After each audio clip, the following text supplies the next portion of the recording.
Good evening and welcome to the San Bruno City Council meeting of August the 27th. I'll call the meeting to order. Can we please have roll call? Councilmember Davis? Here. Councilmember Medina? Here. Councilmember Salazar? Here. Vice Mayor O'Connell? Here. Mayor Medina? Here. At this time, if we could do the Pledge of Allegiance, and Mr. Tom Hamilton, may I ask you to lead us, if you could? Pledge allegiance to the flag of the United States of America and to the republic for which it stands, one nation, under God, indivisible, with liberty and justice for all. Thank you, Tom. Public comments for items not on the agenda. Melissa. Leo Inferrera? Leo, you're up. If you can go to the podium, please.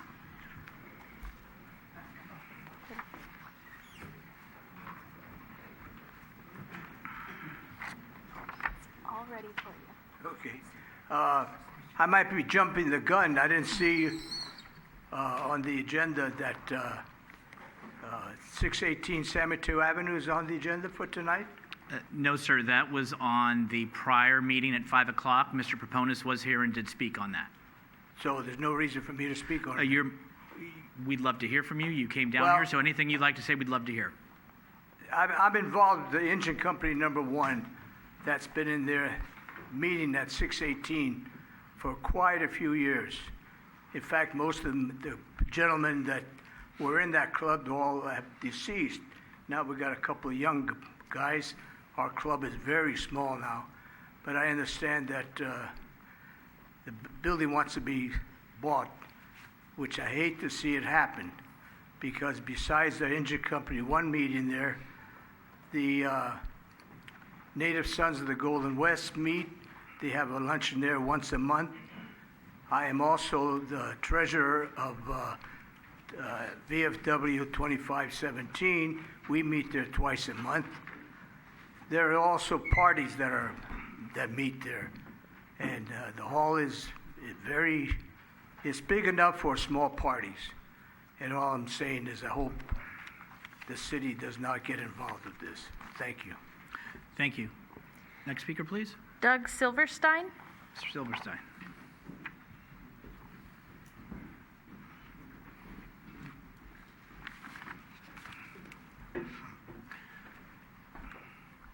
Good evening, council members. My name's Doug Silverstein. I'm a 25-year Burlingame resident and San Mateo County nonprofit leader in sustainability and environment area. First, I want to thank you for your time tonight and thank you for your service to the community. My message to you and other local elected officials is from my learnings working with council staff and community leaders in Burlingame, the county, and Peninsula Clean Energy. I'm talking about climate change. Addressing climate change is daunting, but if city leaders like yourselves act now, both at the strategic level and at the action level, global warming can be mitigated, and cities play, as you know, a large role in addressing climate change. At the strategic level, cities create climate action plans, as you know, to meet 2030 carbon emission goals and eventually 2040 and 2050. And I suspect San Bruno will be working on a climate action plan update soon. And I want to say a well-crafted and comprehensive plan can absolutely address large sources of carbon emissions from buildings and transportation. So I encourage you to craft a meaningful and impactful climate action plan. At the action level, one initiative within the buildings or energy category of a climate action plan will likely be green building codes. And as you may know, Peninsula Clean Energy and the Office of Sustainability in the county have authored strong green building codes for immediate adoption by cities, codes that provide greater benefits to the community than the state mandates. These REACH codes, as they're titled, are what many call gavel ready. They've been vetted legally and technically by county staff and consultants, and thus they pose minimal risk to councils and to staff. The REACH codes make buildings safer, healthier, greener, and cheaper, both to build and to operate, and if approved now, they will be in effect for 3 full years. and place San Bruno on a course to meet your climate action goals for 2030 and beyond. And quite possibly, if more than 20, a majority of 20 cities in the county adopt the REACH codes, that San Bruno may be in the minority in not adopting REACH codes. So on behalf of other community advocates I'm collaborating with across the county, I'd like to specifically request that San Bruno add a REACH code agenda item to your next council meeting or the following. Similar to what a majority of cities in the county have done, this agenda item would include a presentation by PCE or the county and a community discussion. I'll close with an analogy, like waiting to put money in your retirement plan.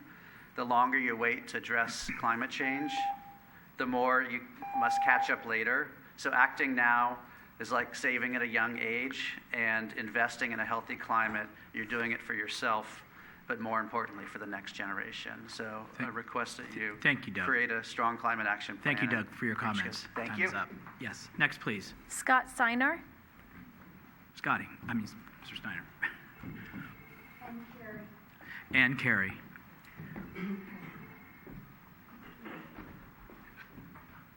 Mr. Mayor, Council, my name is Scott Seinar. I'm a resident of South City, but I work here in San Bruno. I work with the San Mateo County Office of Education over here on Commodore. I work at the El Portal and Palos Verde campus.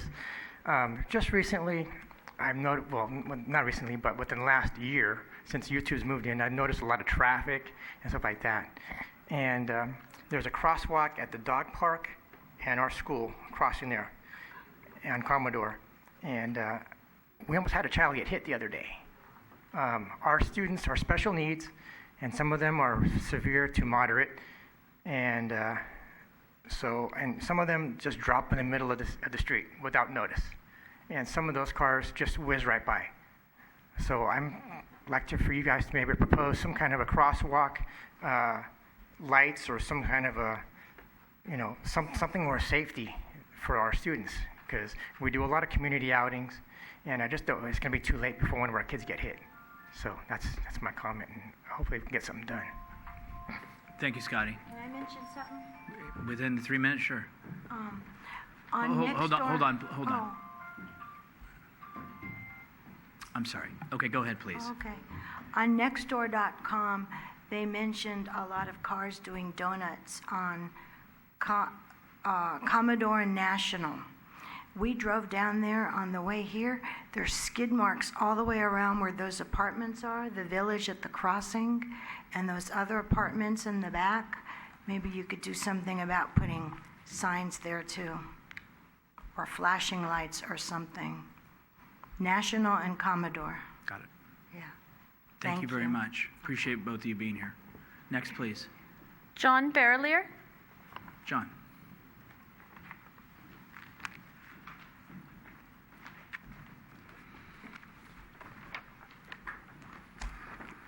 I'm here tonight to redeem some of my self-respect.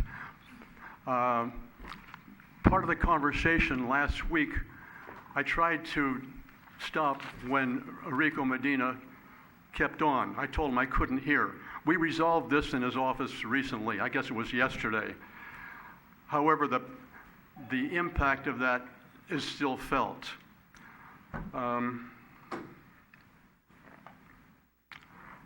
I'd like to remind Rico that he has a certain immunity as a mayor, as a city council member, and that's limited by legislative. Anything beyond that, there is no immunity. That was not legislative. It hurt, and I don't want it to happen again. The misunderstanding that he missed the point completely. I've been up here many times, months before the fire in question. My point was that there may be a lapse in time in response because the firemen are shopping. Common sense tells me that. It could be determined mathematically, I presume. When I was in the trades, we picked up a tool, we said, how can I get hurt doing this? You've heard this before. And then we proceed not getting hurt because we were aware of the problem. We're the adults. We hold the kids' hands when we cross the street because they don't know they can get hit by a car. I've alluded to the situation with firemen shopping many, many times. It's inconceivable to me how they could possibly be to a fire in the amount of time that they're supposed to be. Secondly, you missed the point. Secondly, I'd like to assign a couple of reading assignments to Mr. Medina. One is Shakespeare's Othello. You can read the rest of it. The first of it goes, "He who steals my purse steals trash. He who steals my good name." You can finish that one. Another one you might read is Cyrano de Bergerac. His monologue about his nose. I'll paraphrase here. "I say these things lightly about myself, but I allow none else to utter them." Thank you. Thank you, John. Stephen Seymour.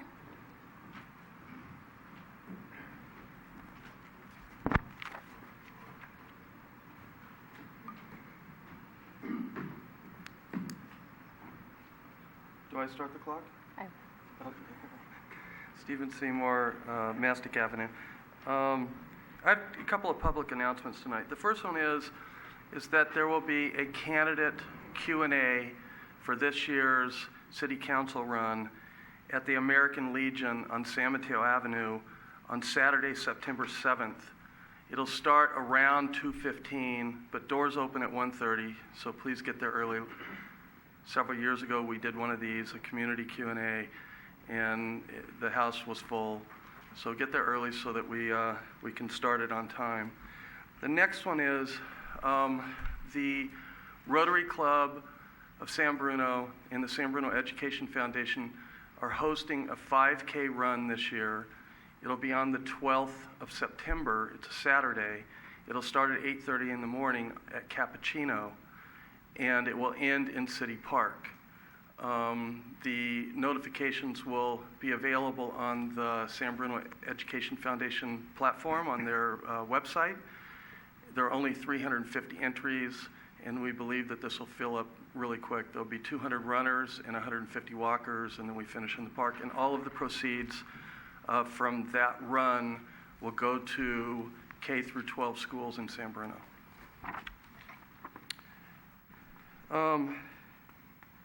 Just sitting here listening to some of the other speakers and reflecting back on a meeting I was previously at, a San Bruno city meeting, where somebody asked a question about historical buildings.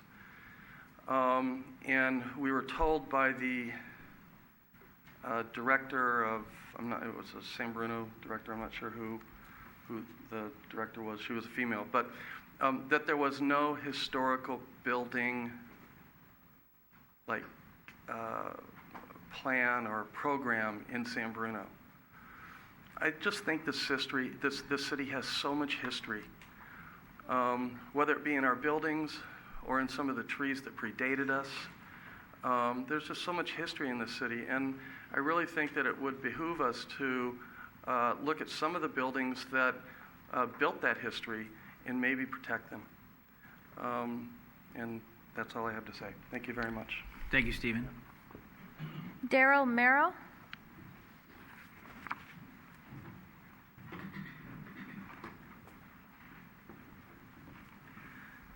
Good evening, Council.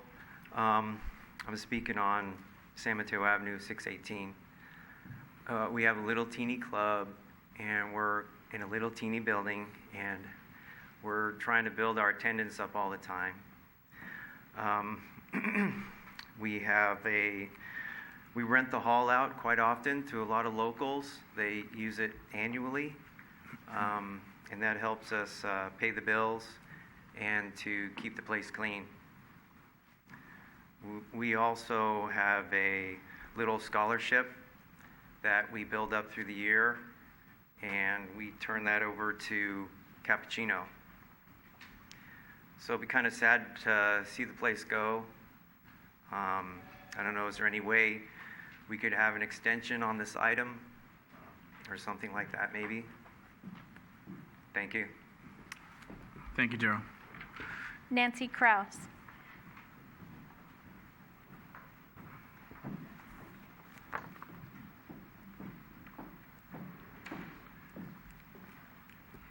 Mayor Medina, members of the council, I'm here this evening on behalf of San Bruno Park School District to share some announcements with you. A special meeting of the school board was called for this evening, otherwise the school board president would be here instead.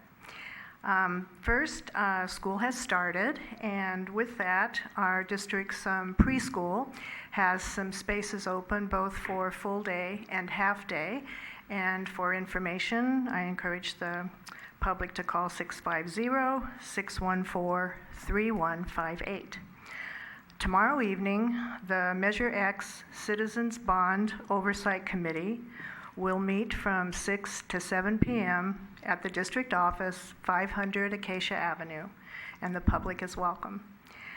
Next Tuesday, September 3rd, from 6:30 to 8 p.m. here at the Senior Center, YouTube and the Chamber of Commerce are co-sponsoring an event with the district, Meet and Greet our interim superintendent, Dr. Sharon Camberg.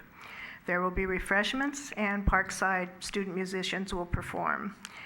The district is delighted to welcome Dr. Camberg, who will spend the next year moving us forward with key initiatives, including Measure X and the portrait of the graduate work. She will also assist the board in recruitment of a new superintendent to begin the 2020 school year. On behalf of the board, we encourage the council, staff, and the community to join us in welcoming Dr. Camberg here. And my final announcement is on September 14th and 15th, from noon to 4 p.m., the San Bruno Police Association will host Fill a Cop Car with back-to-school supplies to be donated to the school district to help our students. The police cars will be located at the mall entrance to the shops at Tan Foran. There are some flyers on the table in the back with items listed that will help the students. San Bruno Police, along with our firefighters, public works, recreation, and library personnel, are wonderful partners with the school district to enhance education in our public schools. I also want to thank San Bruno Cable for help in posting school district announcements so that our community can stay connected to the good things happening in our San Bruno schools. Thank you. Thank you, Nancy. Okay, that concludes all the speaker cards that we have. And I'm sorry? I didn't fill one out. I wasn't sure if I was going to speak tonight. Okay. As Sandra's getting up, is there anybody else in the audience that had not filled out a speaker card that wishes to speak tonight on items not on the agenda? Okay, Sandra will be the last one. Thank you. Sandra Perez Vargas from Mastic Avenue. First, I wanted to let everyone know that Saturday morning, the American Legion is holding its monthly breakfast, $10 for adults, $5 for children. It's across from the train station. Marty Medina, council member, is always there to make omelets, as is Stephen Seymour, Russell Steins, Ryan Mersnay, so you can come down, have a good time. And a couple weeks ago, I went on a historical walk of our downtown. It was done from the county, and I did notice that most of the people who came weren't from San Bruno, which I thought was pretty awesome, that they came in on the train, they took the bus in, and they're interested in our history. So it's a funny timing that there's talk of possibly selling the firehouse. It's such a huge part of our community. I've been to many events there, volunteering, and I just think we really need to appreciate these beautiful buildings and their history. As development comes, I think we need to balance it out. I mean, to hold on to a little bit what we have, what means a lot to a lot of people here, to the gentleman who spoke, and not just erase that. And I also was on Nexter.com. People were speaking about the racing cars, specifically on Genovan and Cunningham, and also on the 200 block of Mastic Avenue. There's a constant speeding, so I know the police can't be everywhere at once, but those have been some hot spots. And I also sent a letter to the mayor and the council, and I believe the chief of police. I wanted to compliment dispatcher Mary Ann. Unfortunately, I don't know her name. I think she epitomizes what good customer service is. You call, she always identifies herself in a very friendly manner. She gets your information without being obstructive and feeling put out. So I wanted to give her a major, major hello on that. And another thing, there are still trees that are being offered by the city. I heard last count maybe was about 50. I had a city plant a tree in front of my house last year. It's blossoming, it looks beautiful. So it's definitely worth doing that. And also reminder, elections are coming up in November very quickly.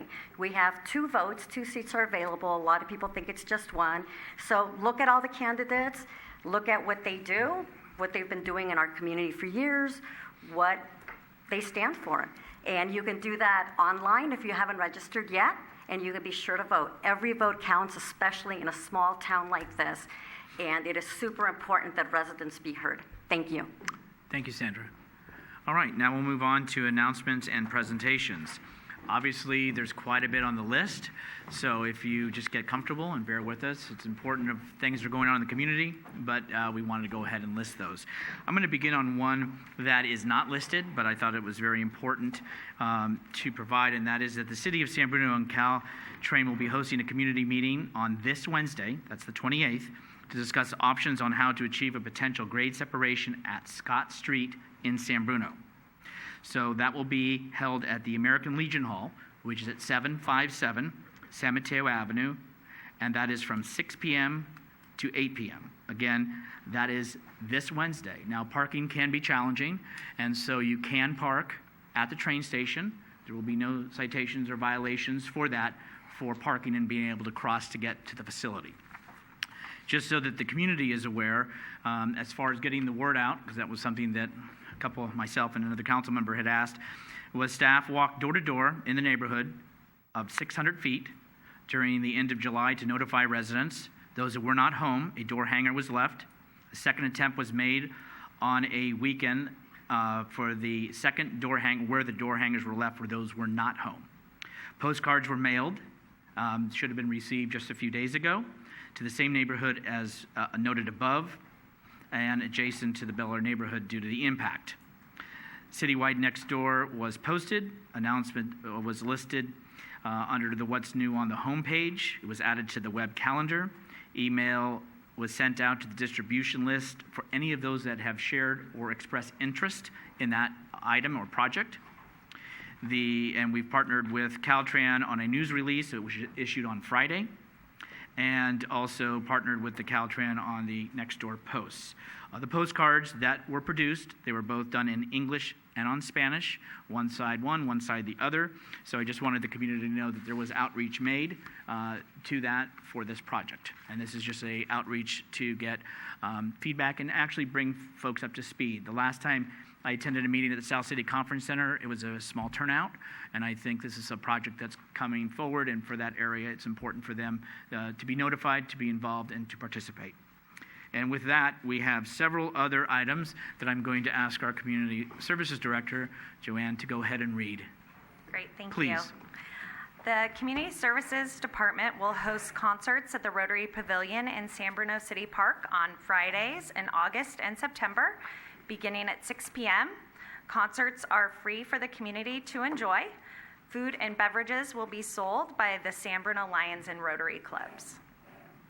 Spend the day in San Bruno City Park and shop from over 85 vendors at our annual Clean Sweep Flea Market on Sunday, September 8th.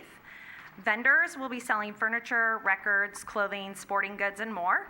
The event begins at 9 a.m. and ends at 4 p.m., and admission is free to shop. The San Bruno Library Homework Center will open on September 3rd to assist students in homework this coming school year. The Homework Center is free after-school drop-in homework help program for students from kindergarten through 8th grade. It will be open Monday through Wednesday from 3 to 6 p.m. and Thursdays from 1:30 to 6 p.m. It will be closed on library and San Bruno School District holidays. Registration is required. Forms and more information are available on the library website and at the library. The Culture and Arts Commission brings you free movies in the park every Friday in September following concerts in the park over by the tennis courts. The first movie of the summer is Captain Marvel on Friday, September 6th. Coffee with Dads. Join the friendly, casual, bilingual discussion for male caregivers for children up to 5 years of age. The group is for adults and meets every other Thursday beginning August 29th from 6 to 7 p.m. in the children's room of the San Bruno Library. Coffee and light refreshments will be served. And finally, Jazz Exploration with Dave Rocha Jazz Trio will fill the library's community room with sound on Monday, September 9th, 2019 at 6:30 p.m. A kid-friendly discussion about jazz, its instruments, as well as some fun music will liven up the evening. All ages are welcome to attend. Thank you. Thank you for your help in reading those. Item G, state law requires that the City Council orally report a summary of the recommendation for final action on the salary of employees that report directly to the City Council, such as the City Manager. The City Manager's contract, which the City Council unanimously approved on June 26, 2018, provides for a 3% raise to the base salary of $236,500, which is $243,595, retroactive to July 1st, 2019. And then finally, under H, we are going to ask Sandeep to step forward and introduce to all of us the new logo and the name for the San Bruno Municipal Cable.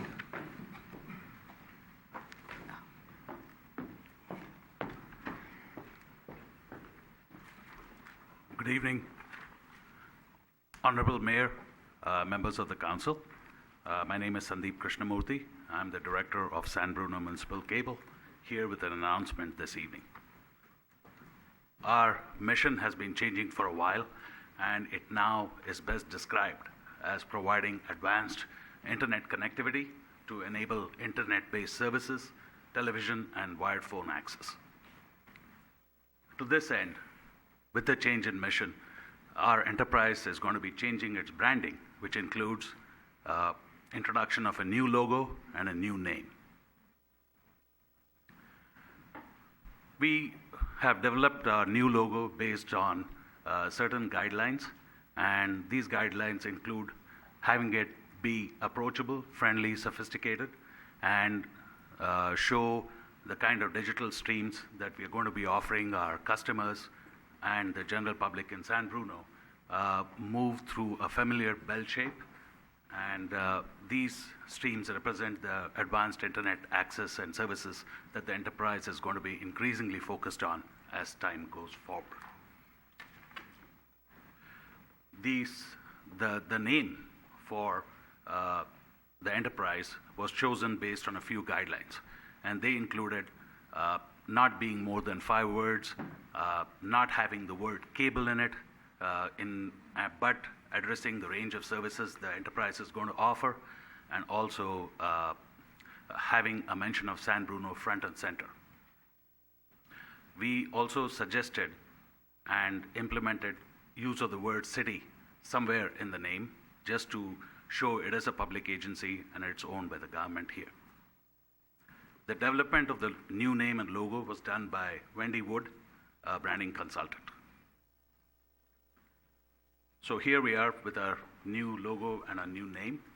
The old logo is to the left, the new to the right, and here forward, our enterprise is going to be called San Bruno CityNet Services. Our plan for the rollout of the new logo and name includes the following. Before I go into the list, the amounts required for the rollout itself have been covered and approved in this year's budget. The first part of the plan is to announce the new logo and name in the City Manager's newsletter in the August issue. We have a sign in front of our offices, which we are going to have repainted with the new logo and colors. Our marketing collateral is going to feature the new logo and name in all its new iterations. Our vehicles, our uniforms, our customer bills, and our vendor and programming notifications will also follow in due course. This brings me to the end of my announcement. Thank you. Thank you very much, Sandeep. City Manager, did you have anything to add? Yeah, sure. Javon Grogan, City Manager. The only thing that I'll add, and I'll just thank Sandeep and his team that worked with the designer and the marketing consulting firm. This effort is a part of the larger cable business plan that was developed earlier in late 2018, 2019, and presented to the council. It really focuses on freshening up the enterprise to really be focused on where services will be in the future, internet-based with telephone, TV, and regular internet connectivity and other services being all flowing through what we hope to do, which is a full fiber rollout to all neighborhoods in the city. And so we are still working on that project. There are a number of multi-unit buildings in the community that have that baseline fiber service, and that has over a 70% acceptance rate in those buildings, and it is something that we really want to continue to flourish and build. And as you guys all know, our cable department, now our CityNet Services department, has provided wonderful services to over 5,000 residents in this community, and the business plan has that continuing with fiber and internet as the core. And so freshening it up is really a part of the vision that the City Council has set, and we're excited for the launch and to continue our efforts implementing that business plan. Thank you. And I'm sure staff will be available after if folks have questions or comments or opinions. Let's move on to consent. All items are considered routine or implement an earlier council action and may be enacted by one motion. There will be no separate discussion unless requested. Are there any items, that specifically want to be pulled and voted on separately by council? Marty. Items E, F, and H. I had a short comment for G. Just don't need to have it all, but I just wanted to. Okay, so E, F, and H you do want to have pulled and separate votes? Yes, please. Okay, and then G, you just want to make a comment. Okay, anybody else? So Marty, why don't you go ahead and on the comments on G, please. So basically, I wanted to thank staff for the design, in-house design, and for coming under budget by $240,000 on that project.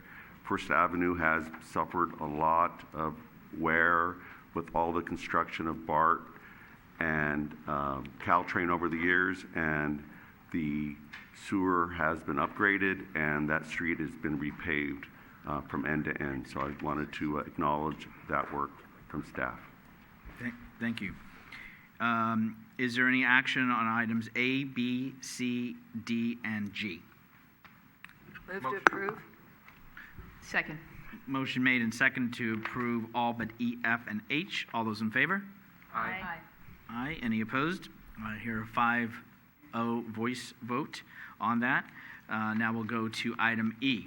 Adopt resolution rejecting bid and authorizing staff to re-advertise for bids for the advanced commercial water meter replacement project. Marty. Right. So I pulled this project to have some discussion about what we're actually doing with it, replacing the commercial side of the water meters in San Bruno. I wanted to hear from staff on, since the project was initially estimated at, I believe, $700,000 or so, and the bids came in so high, that has staff looked at seeing if that work could be done, at least part of that work be done in-house, and to avoid having to pay a lot more than which was originally estimated.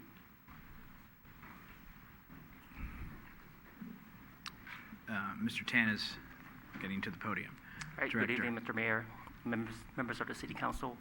Regards to this commercial water meter replacement project, this project consists of replacing 762 commercial meters within the city from diameters of 1 inch to 4 inch. And in regards to this project, there was only one bidder that submitted the bid, even though we had a couple of contractors that attended the pre-bid meeting. The total of the contractor's bid was almost $1.8 million, and our estimate was $700,000, and hence the reason why we're rejecting the bids, because we believe that it's way too high for the cost of the project.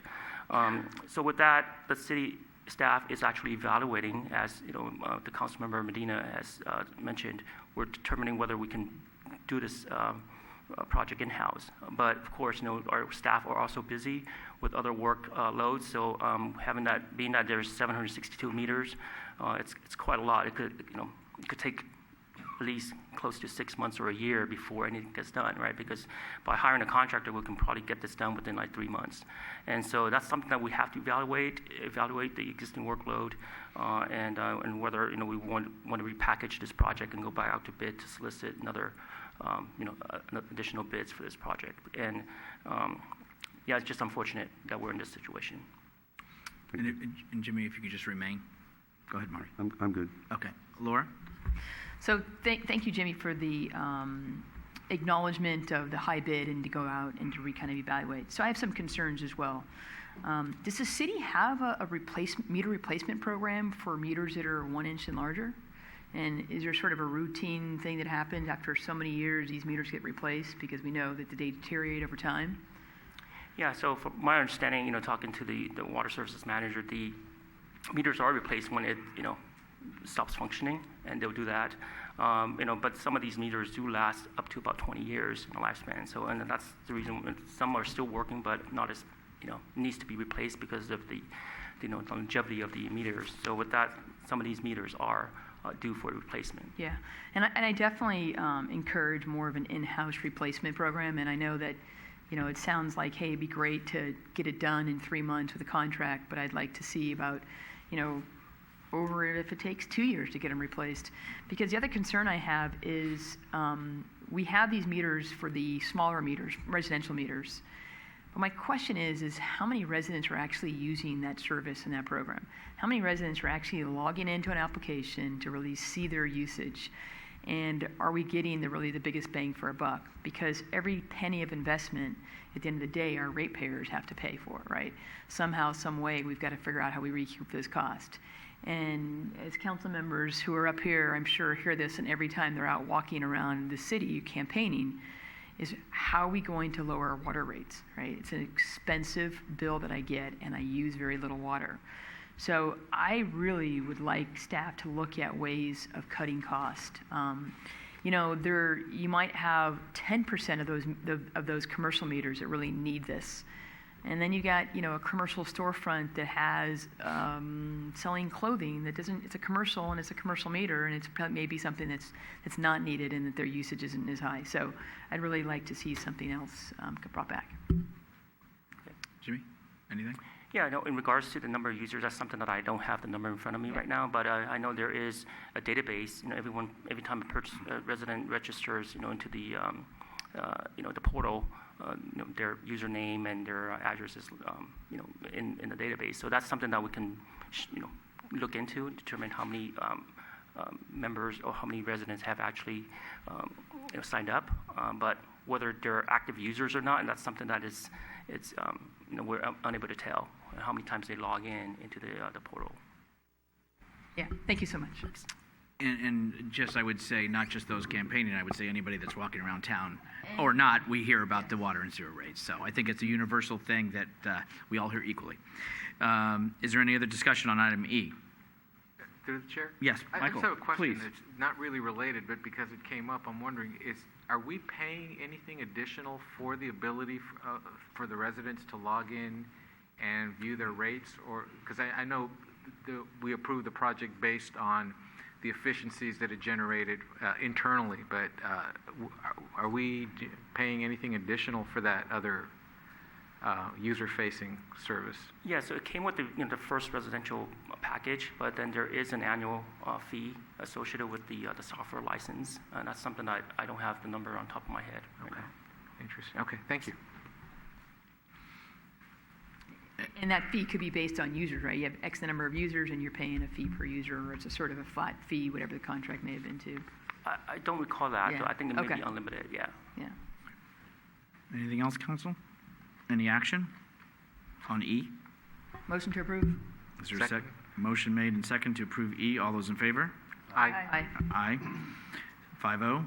Item F, resolution authorizing the city manager to execute a contract with Waterworks Engineers for design services for Sneath Lane and Lake Drive pump stations rehabilitation project in the amount not to exceed $546,037. Marty. Thank you. I like to pull these larger projects off of consent so people have a better understanding of the amount of money it takes to redo our water system, to redo our sewer system, or to pave our streets. In this case, we're looking at the design services for 2 pump stations that are necessary to make sure that the water is going to be there and flow when you turn on your faucet on a couple areas of our city. I have a couple questions for staff. Basically, in our budget, we have approximately $400,000 for this design services, and there's another $3 million for the actual construction, but the money for construction is in next year's budget. So if this amount is, let me take another quick look so I'm accurate, is $600,000 for the design, and we only have $400,000 approved for the design, do we need to modify the budget for this item for the design?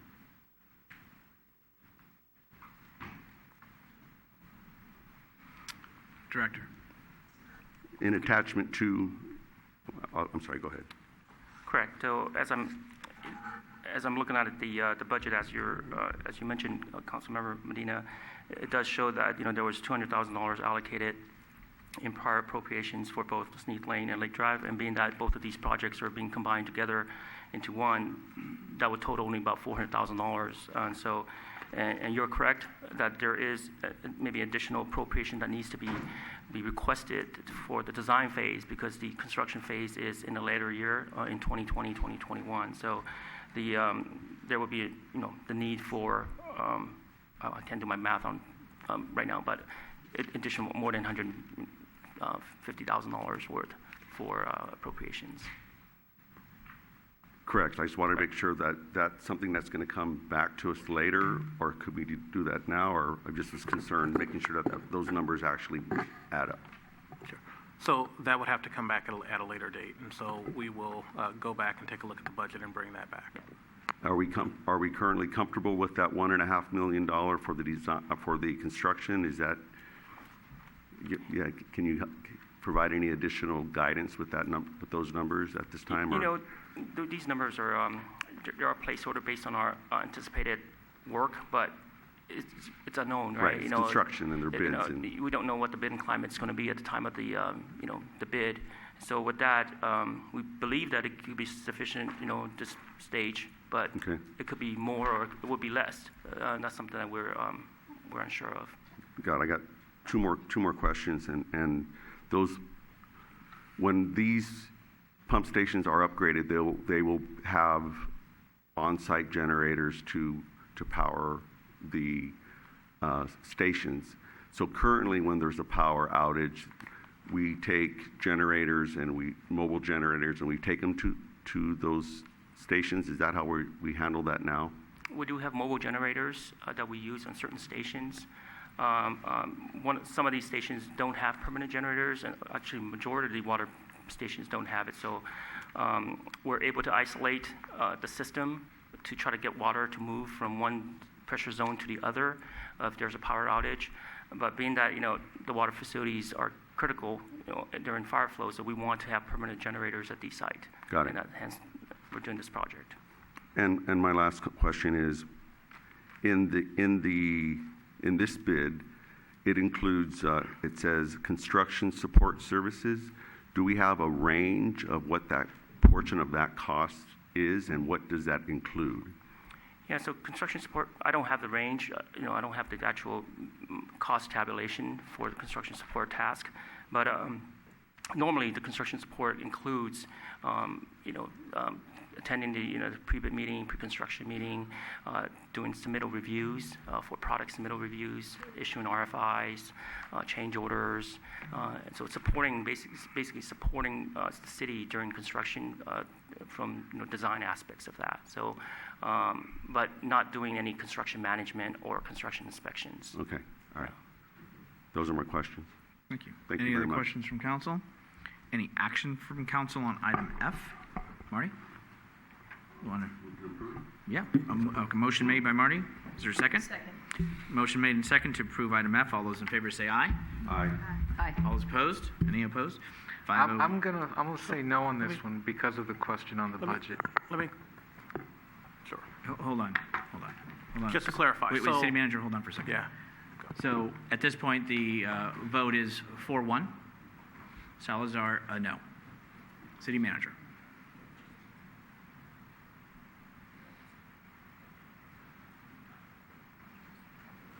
City manager. So, the design for each of the two pump stations was budgeted at $200,000. There is enough in the overall project to cover the $543,000. But the initial design estimate in the budget for these two pump stations is about $143,000 under. And so they are needed facilities. We should proceed with the design contract. Absolutely, we will need to fund construction, which is our typical process. We approve design and then we fund construction. And we will also need to identify funding for the $143,000 that is over the amount that was in the project budget for these two design items. So what we should do is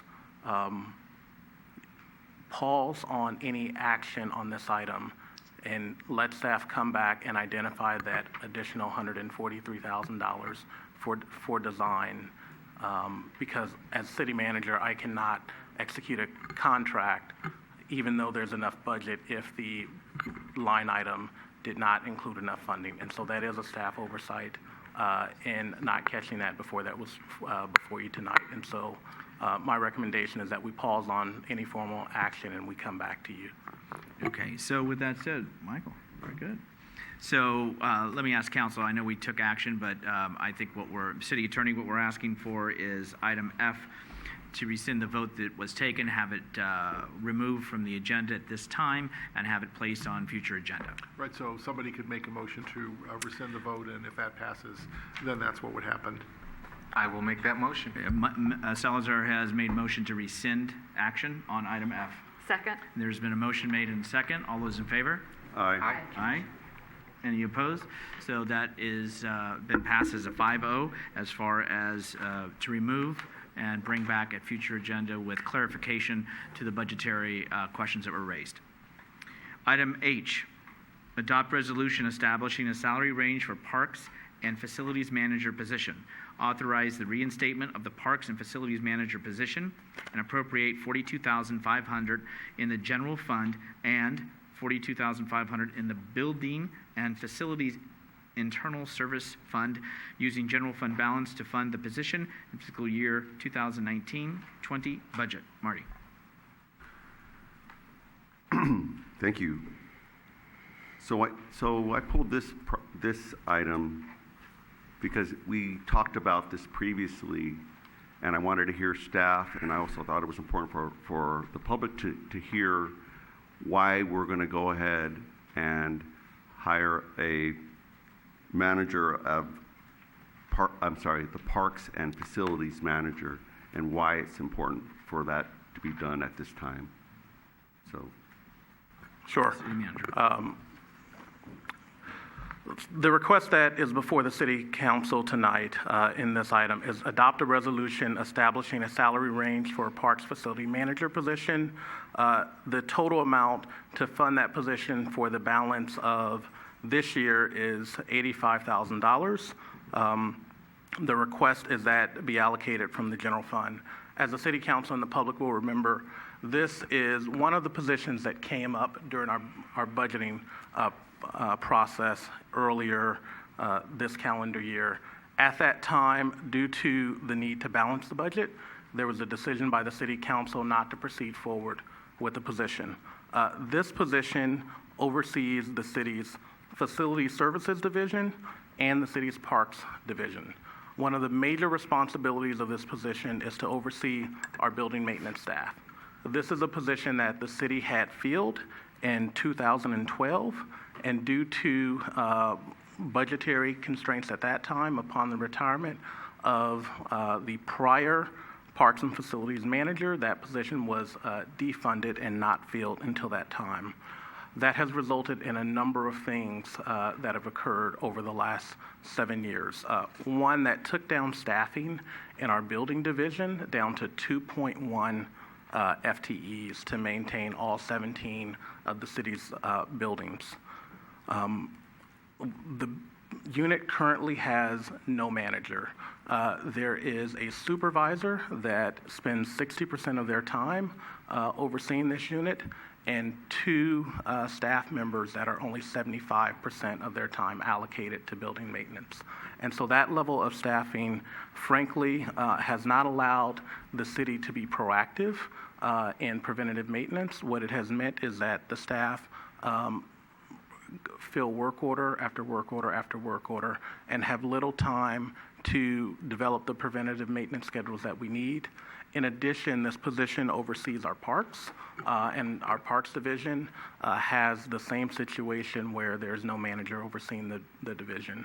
I would never want to second guess decisions that are made during tough budget times, and those are oftentimes gut-wrenching decisions that I've had to have been a part in prior agencies, but it does have a ripple effect, and we see that in the quality of a number of our buildings. As the City Council will remember, and many members of the public will remember, during the last winter storms, we had a number of our city facilities with roof leaks.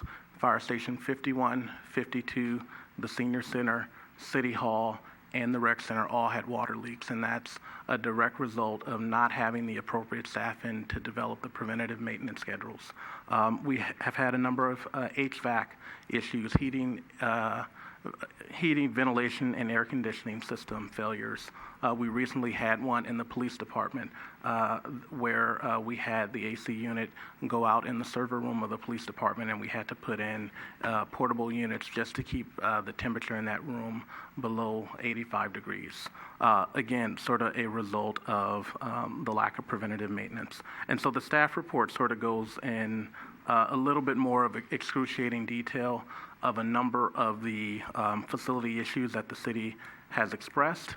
And while absolutely being cognizant of the budget is something we have to do, one of the reasons why I'm bringing this to council, again, is a reflection of some of the critical issues that we're having, but also a reflection of, I believe that we have a duty to ensure that our buildings are being maintained and there's appropriate staffing to ensure that the work gets done. And so when this came up last time, one of the things that I committed to the City Council was to do a full organizational assessment of not just the building and parks division, but the entire department. And there's still a commitment to do that. But this is coming back, one, as I said, and due to the sort of critical facility issues we're having, but also in recognition of the fact that anytime you approve a position, there's still a 4 to 6 month recruitment window. And so obtaining the City Council approval will frankly allow us to get a jump start on that recruitment process and have the personnel on board where we can really have the needed management and oversight of our facilities that's, I would say, desperately needed. Just for clarification, when you talk about the end of the budget, just for clarification, that means June 30th, 2020, not the end of this year. And when you say FTE, that's full-time employees, just so everybody knows. So that everybody knows. So I was just trying to, thank you, Marty, continue. So I want to thank the city manager for that explanation. There's a lot more detail in the staff report. And this council really worked on trying to achieve a balanced budget, but we're seeing that due to the condition of some of our facilities, we need somebody that can take charge of that. So I am in favor of this. I brought it up so that we can talk about it, so our public would be aware of it. And again, we'll see how it goes, because this is something that we were, when we were approving the budget, we had a tough time because there's only so much we can do with the resources that we have. So thank you. Laura? Marty, thank you for pulling this item. I was also going to request to have this pulled because I think it's an important topic to discuss. You know, as a council member, you do want to balance a budget, and you look at, I think, parks facilities as not a need, but that's nice to have. Maintaining our parks, maintaining our facilities. But, you know, I thank Jovan for bringing this back to, and really bringing it back to us as to a council's attention, in that, you know, not approving this position is allowing these deficiencies to continue on in our city. And the realization is that we may save money on the front end by not hiring this person, but what is it costing us on the back end when we actually don't fix these things in a timely manner? Instead, we're responding to emergencies. And anybody knows a sewage backup on a weekend or a holiday costs you a lot more money than it would had you just planned to have the work done and repaired it and did the work that was needed. So thank you for opening our eyes to the important need of this. And you know, it only means that as we move along and we figure out ways of balancing the budget, other things are not going to have to be cut, but these types of things are going to be important to keep. Thanks so much. Michael? I just wanted to also acknowledge I understand the need, and I feel it is a necessary position. And these recent incidents have only highlighted the importance of the position. And as I recall, this position and the mechanic position were part of what we were calling our balanced budget, and so I don't think this is going to push us anywhere away from our goal at the time, which was to live within our means. And by delaying it, I believe we've saved a little money, but I think now that the need has become very clear, I'm glad to see it come back. Irene? I've always supported this for the last 6 years, so I'd like to introduce. Oh, I'm sorry. So I just had some. So yes, I'm glad to see that we are having this conversation, and that hopefully the public understands it's always better to do something ahead of time and fix it. It's always better to put your roof on before the rains come and you have dry rot, which adds to the cost. It's always better to make sure your sewer's cleaned out before you have a backup and it goes all over the place. So I'm glad to see we're doing this. And I'll come right back to you. So for my part too, as we did have our budget study sessions, it was a concern to balance. We are balanced. I concur with Councilmember Salazar that within this approval that did balance the budget. And so in essence, it is not going into debt. It is not going into the negative. What I also did is, obviously people know that I work for Parks and Recreation. So I worked there when we had a Parks Facilities Manager at various levels throughout my tenure there to watch that in action. We had a staffing component that had to be reduced or not hired, shall we say. It wasn't reduced in the department, but we didn't rehire because of the economics. And that number reached low. So we are back up to, my understanding is 14 full-time employees within the Parks Division. And so that, therefore, to me, requires somebody who's going to oversee and manage in addition to the facilities. What I additionally did is I took some time and walked to our parks, looked into our buildings. I also took the additional effort to meet with the Director of Community Services and the City Manager to hear firsthand what we're dealing with and what we have and what our needs are. It's not that I don't believe what they say. It's not that I didn't concur with what their presentation was during budget, but it's the old trust but verify, and I felt that that was important for me to do. I think it's something that, as I looked and heard and watched and saw firsthand, it is the element of This community has expectations on how the fields, how the playground equipment, how the facilities, and there are things that aren't on a clear structure and process that needs to be done to maintain effectiveness and continuity and consistency, and so that when we do have something that arises, we have a list of approved contractors, we can respond, and we can get the job done in a timely fashion. What I also don't want to see is department heads at their level dealing with the sewage backup at 3 a.m. in the morning. I think we need folks that are going to facilitate those needs and those urgent matters, and we need department heads to be reaching at the higher global view of making sure that department in its entirety runs effectively and efficiently.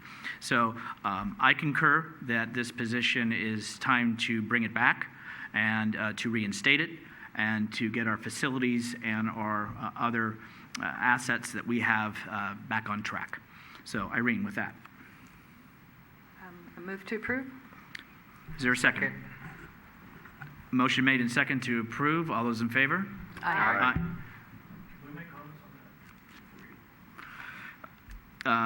Sure.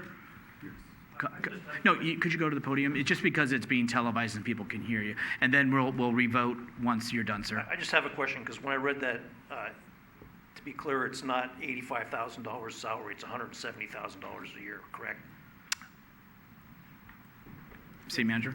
Yeah, so to fund the balance in this budget year is $85,000 as a staff report. But I mean, and the annual salary is going to be $170 in the future. No, it's not salary. As the staff report says, the $170 is the fully loaded cost salary plus benefits. Right, but that's what full the person rollout. will be making, $170,000. Not total compensation, yes. Total. And I agree with you. I think we need someone to do the job. I just think $170,000 is ridiculous. I mean, our congresswoman only makes $174,000. So that's my comment. I think you can get something for less. Thank you for your comment. Okay. Is there anybody else that wants to speak on this topic before we vote or revote? Hi, I'm Maria Concha, and I live in the Avenues. And I've been a facilities specialist for over 20 years in commercial and residential. And what you're talking about now, when the position was defunded, that's what you want to call it, in 2012, before that happened, there should have been a schedule of preventative maintenance that was in place, so then that way, going forward, you could look at the buildings and say, okay, the roof needs to get done, plumbing needs to be upgraded. All these things should have been put in place, so then that way there were other entities in the city that could have watched out for these things. Now, when we go through and we find leaks in the buildings, it's going to cost, it's like putting lipstick on a pig, unfortunately, because now it's going to cost us more money because there's been more water intrusion, more problems with the foundations. All this money that we could have been saving now, instead it's going to be we're going to have to start paying out. And now, with 7 years with no one there in place, it's going to cost us more. So I think even on a part-time basis, to get someone in facilities to come in and do this is probably going to be good, but there's going to have to be a study done on all the buildings now. It's going to cost a lot of money. So I think right now, I think it's good to put it in place. I think someone needs to get in there and needs to get in there right away, because otherwise the winter's going to come and we're going to be in big trouble all over again. Thank you. Mr. Seymour. I think I was a little confused in the beginning when you guys were having your conversation, because I was sitting in the audience thinking that this particular person would manage 3 people. There's more than 3, right? Yes. There is 14 in parks, and how many was it? 5 in facilities or custodial, Mr. City Manager? Oh, I'm sorry, and I apologize, Steve, I cut you off. Okay. Let you finish, and then I apologize. No apology, because that was I asked the question, and so you gave me you're on your way to giving me an answer. So. Okay, thank you for your comments. City Manager, you can clarify, or was I off? Sorry. It is. There are 14 people in parks. There's the 2.1 FTEs in building maintenance, and there's 5 custodial staff in addition to that. 14. So that person would be overseeing those personnel. In addition to having the position is not just a supervisory position, it's also the position that will develop the preventative maintenance schedules. It's the position that will work with all of the vendors that maintain the city buildings and ensure that we have on-call contracts and services in place for not only emergencies but capital building maintenance. So this division is also responsible for what we would typically call capital maintenance projects. An example of that is the $500,000 project that the City Council approved in the budget to improve the roof and the HVAC at the police station. And so a larger project like that would be overseen by this person as well. Okay. Thank you for the clarification. Thank you for the question. Okay, yeah. I mean, that does change things a little. I mean, just sitting back and listening, it sounded like it was just a... Marty did the math for me, 24 workers. 24 workers? Yes. Okay, 24 workers, one manager. And then at 170,000, is that 175?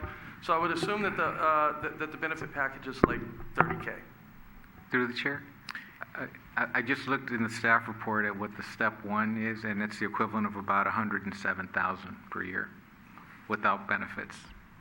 Okay? Without yeah, benefits. so the rest of it would be the benefits. The benefits. All right. Okay. So 107 is the base salary. So Final comments, Mr. Seymour. Well, I got 2 minutes, and I'm not going to use nearly any Okay. of them, all right? But I will give you final comments. Just sitting in the audience, it was difficult for me to follow until you guys put all of that together. I mean, 24 people, one manager, 107,000 plus benefits doesn't sound outside of what is expected. And obviously the position's needed, so thank you very much. Thank you for your comments. You've spoken, sir. So we're going to give everybody an opportunity. So what I want to do is bring it back to council just to reaffirm you've made the motion, Irene, still? No. Mr. Salazar, you still second it? Then I'm going to call for the vote. All those in favor say aye. Aye. Aye. Any opposed? 5-0 voice. And now we're going to move on to conduct of business, please. Item 6A, adopt resolution accepting the green infrastructure plan.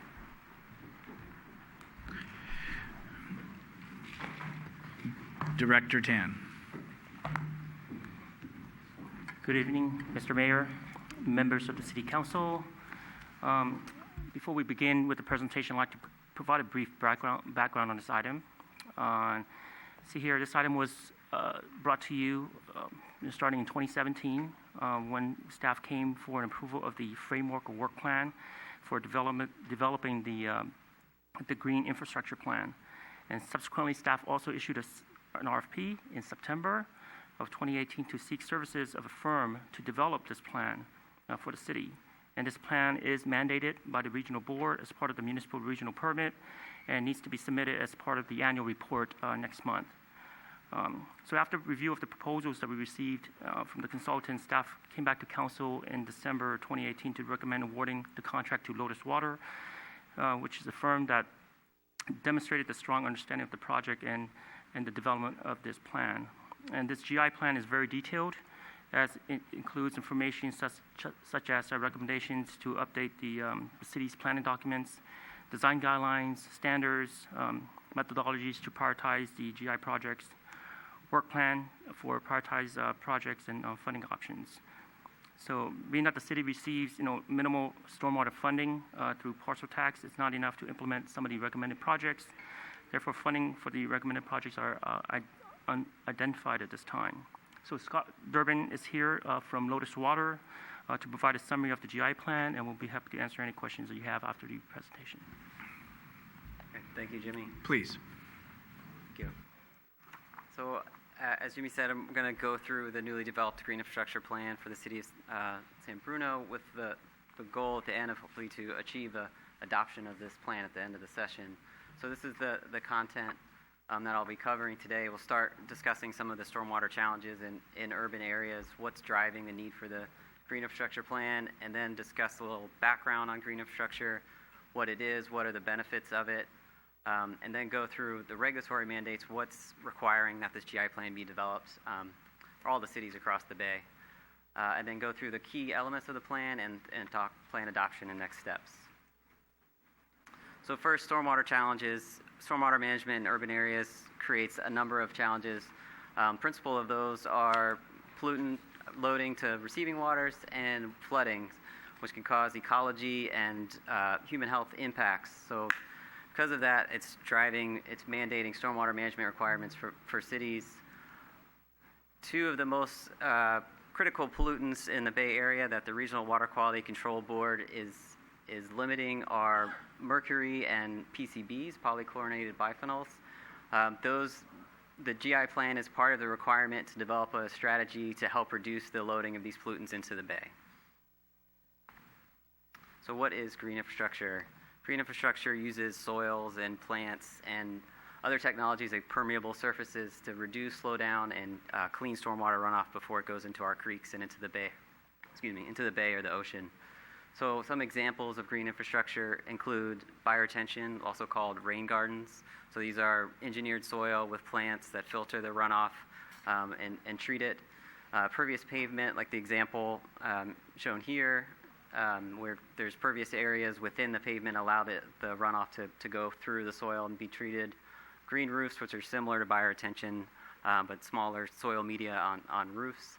And rainwater harvesting systems, which capture and reuse stormwater for non-potable uses like irrigation or toilet flushing. So the main purpose of green infrastructure is to help restore natural watershed function. So before development, over half of the water that fell on the surface was infiltrated and treated and drained back to our creeks and streams. And then after development, a lot of that area has been paved over. Now 5 to 10% of that runoff gets into the soil, gets treated, goes back. It also picks up more pollutants over these paved areas, and it increases the rate of flow going through these storm drains, which can cause erosion and also flooding issues, which are potentially will be exacerbated by climate change impacts with changes to rainfall patterns. So the goal of green infrastructure is to help introduce more pervious spaces back within the urban environment, slow down, capture, and treat that runoff to help restore some of the natural watershed function. So just recapping quickly the benefits of green infrastructure: reducing pollution, increasing natural habitat, helping to manage some flood risk, creating greener, safer streets, so incorporating green infrastructure into bulb outs or into traffic calming elements within the streetscape, helping with urban heat island effect, and recharging groundwater, local water supplies, or reusing it, as I mentioned earlier. So why does San Bruno need a green infrastructure plan? Jimmy touched on this, that it's required as part of the city's stormwater permit. There's PCB and mercury load reduction goals by 2040. So the permit requires that San Bruno and all the cities around the Bay develop a GI plan to show to help facilitate green infrastructure implementation and make progress towards these reductions by 2040. The GI plan needs to be submitted along with the stormwater annual report to the regional board in September. And there's potential consequences for not complying with the permit, including fines and other lawsuits under the Clean Water Act. So the benefits of the GI plan: one, it creates a roadmap for an integrated gray and green system. So the city system, stormwater system, is largely gray right now. It's pipes and catch basins to collect and convey the runoff. So this is a roadmap to how to integrate green infrastructure elements into that to treat, slow down, and filter runoff. It facilitates systematic integration of green infrastructure into the existing city planning practices and project delivery methods, and it helps identify priority locations for green infrastructure and more cost-effective projects. It is consistent with the other plans that the city has out there in terms of creating sustainable communities. So the GI plan is a pretty substantial, comprehensive document. There's a number of elements in it. These listed here are the ones I'm going to go through in the next slides, from evaluation of how it's integrating with existing city plans, to developing green infrastructure design guidance and details, identifying and prioritizing opportunities, a reasonable assurance analysis, which is a modeling analysis to look at benefits and performance of these projects, looking at funding, and then also developing a web-based user interface to track performance of implemented GI to see progress towards these targets. So starting with that first element, the integration with the city plans. So the consultant team, we looked at all the city plans and evaluated the language within it and by and large, they all had good language referencing green infrastructure and aligning, and so they aligned with the objectives of the plan. For example, the general plan had several statements such as require and or promote green infrastructure on public and private land. Similarly, transit corridors plan had language such as explore opportunities for sustainable infrastructure and green streets. So we suggested recommended language, but also developed a work plan of what plans should get updated to include more GI language, and that's only the walk and bike plan in 2020 was the only recommendation for additional GI language. Also, as part of this, we developed, along with the CCAG, the Stormwater Agency for the countywide, developed a GI design guideline, which includes information on 13 different GI technologies. It's kind of a guide for designers on where and how to implement green infrastructure. It includes operations and maintenance considerations. And it also had the first draft of green infrastructure details, which are actually based on City of San Francisco's green infrastructure details. So what we did as part of the GI plan was make them more compatible to San Bruno, evaluate all those details, look at the city's standard street details, and make sure that they are compatible with GI and make recommendations for utility setbacks and standards. So help develop and facilitate implementation of construction documents. The next big component of this was identifying project opportunities. As part of that, we grouped all projects into three main project types, these three here: regional projects, Green Street, and parcel projects. The regional projects are the really large-scale projects. They capture runoff directly from a storm drain. They treat hundreds of acres potentially upstream, both from parcels and streets.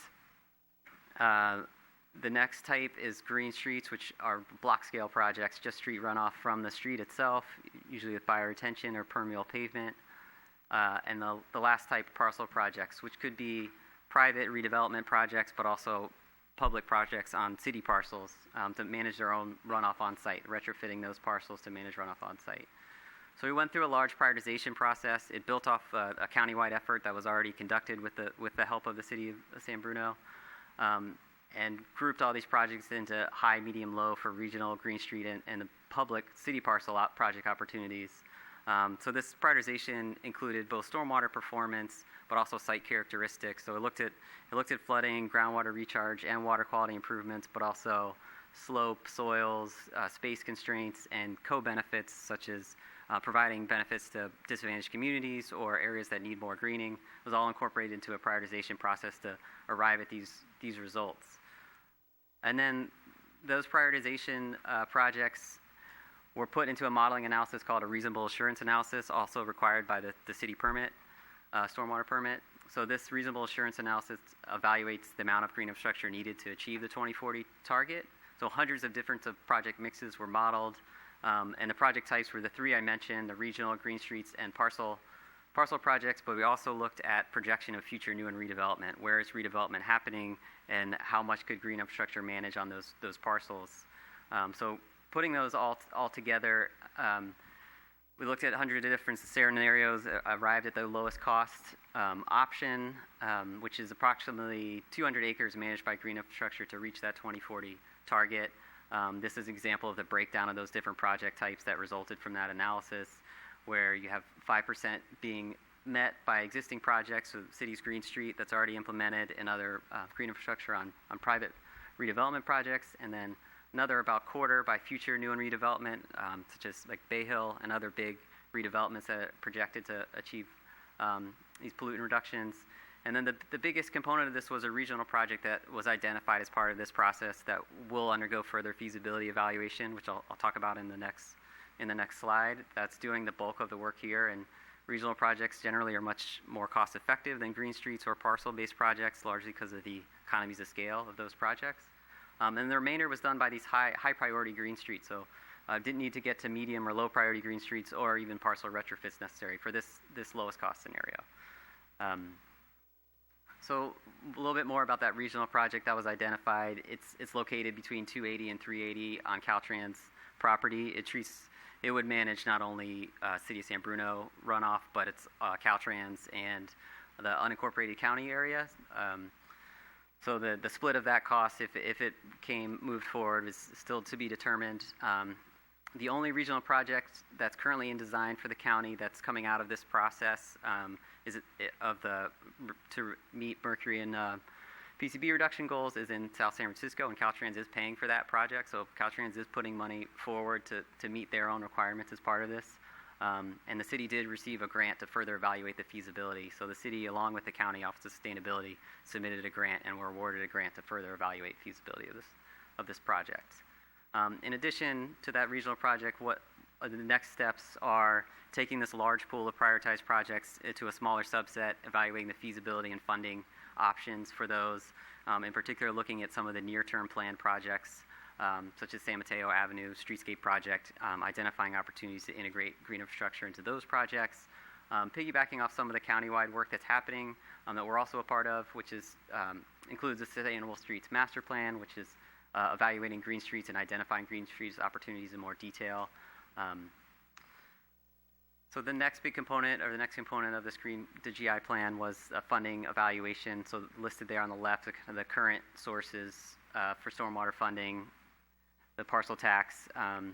This fourth one here, the EPA grant, is the one I mentioned that the city was awarded. The CCAG was also awarded a $3 million state budget earmark to further evaluate regional projects. So the split of that $3 million is also not decided yet, but presumably if the City of San Bruno's regional project moves forward, then a large portion of that would go to design of that budget earmark would help support that project. So also identified were these other opportunities for funding.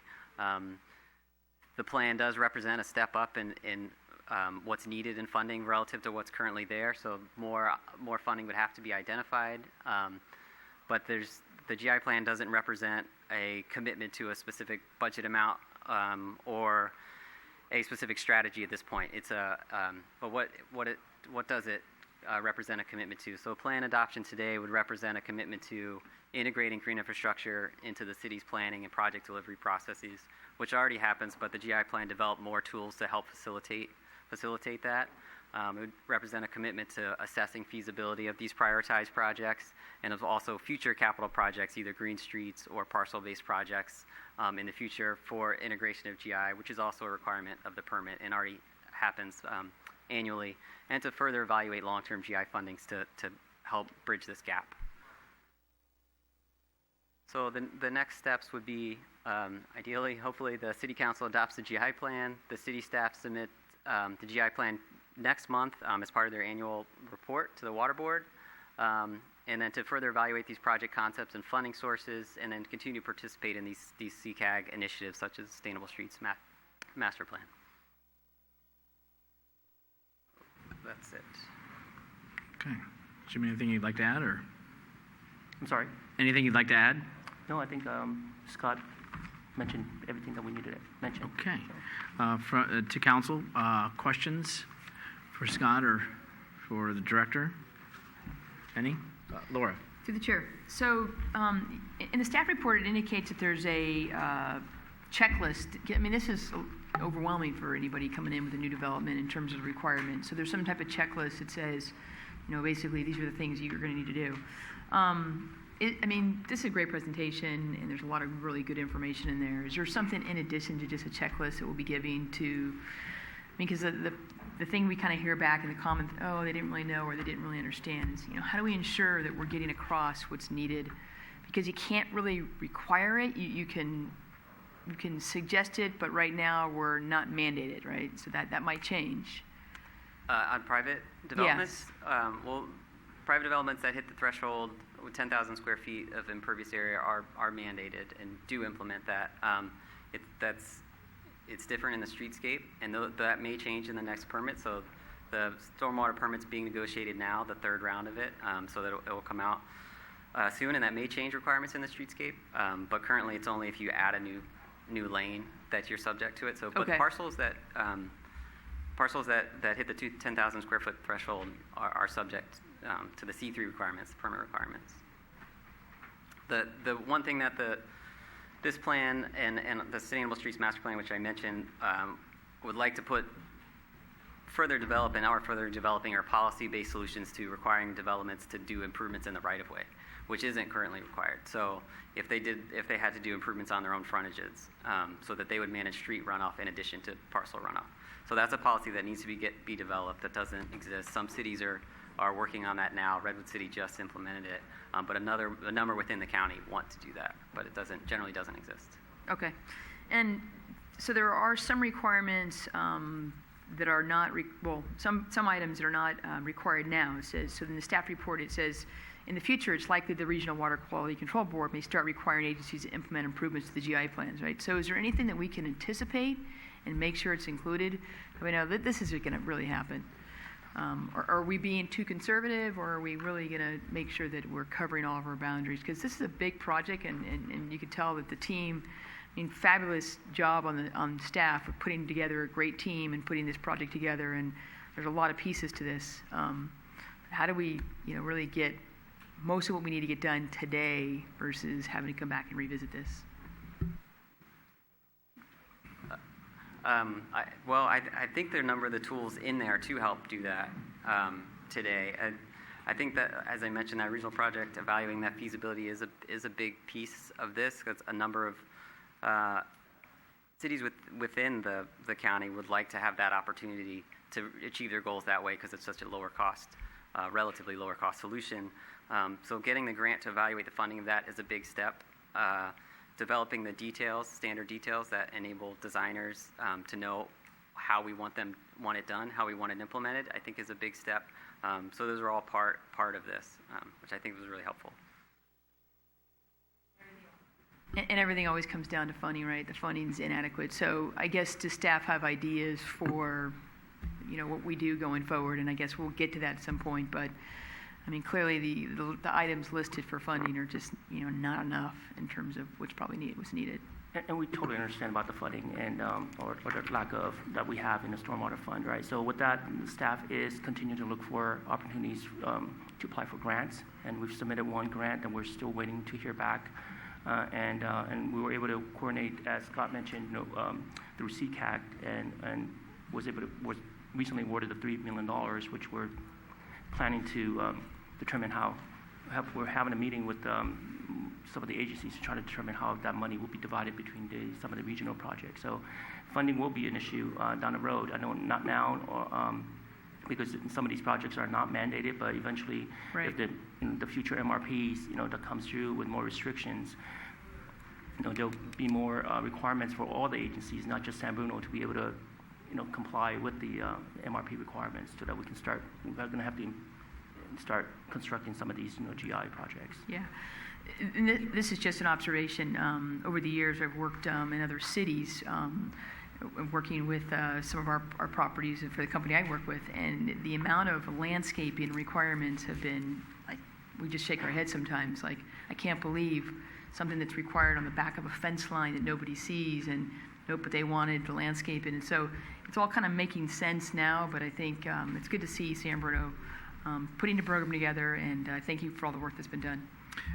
Before I go to Marty, City Manager. Yes, so I just wanted to piggyback off what Director Jimmy Tan said, which is at the end of the day, this will make a number of the projects that we do more expensive. And while the requirement now is to do and adopt the plan, we expect that there will be additional requirements for the infrastructure to be installed. And so as we redo our streetscapes, putting in the basins to ensure that more water goes into the ground is going to cost more. One of the things that we have started to look at is our stormwater fee, to make sure that we are appropriately charging everyone. Right now, there is a $1,000 cap at the stormwater fee, and we're looking into that to making sure that all of the businesses are paying their fair share.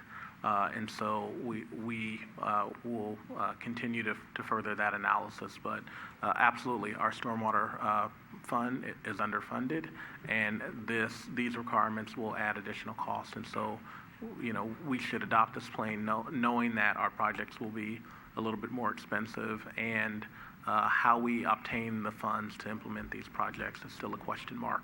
But we're doing the first step tonight, which is we've done the study, and it's before council for approval. Thank you. Marty? Yes, thank you, and thank you for your report.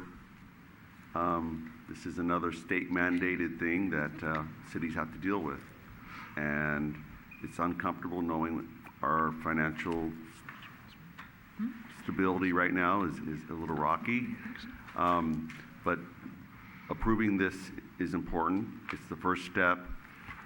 I'm looking in the staff report, and it mentions interim goals in 2020 and 2030. I'm interested in knowing what those goals are, and are we, we're right a year away. Are we going to be making that goal? And at some point, and definitely not tonight, I'm sure we'll hear back from staff about a timeline and how well are we tracking and achieving those goals. But I will be in support of this. It's something that we are required to do. And again, it's something that we're not going to have the money for. And that's by the state. And it's an unfortunate but important thing that we have to do. Irene and then Michael. Okay, all right. Okay, they're going to switch. So Michael, then Irene. Thank you. And just for the record, I'm Mike. So I thought this was a very good report, very comprehensive. It includes a lot of details and actually a lot more detail than I expected to see. It was a long report, and I try to get through as much of it as possible, but some of it is even pretty technical.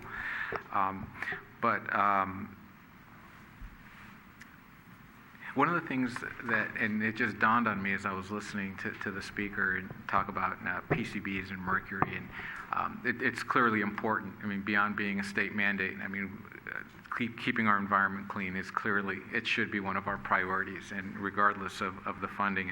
And beyond just making the projects expensive, this is a maintenance thing that we're going to have to contend with going forward. And luckily, we're going to have a new facilities manager to help us manage that.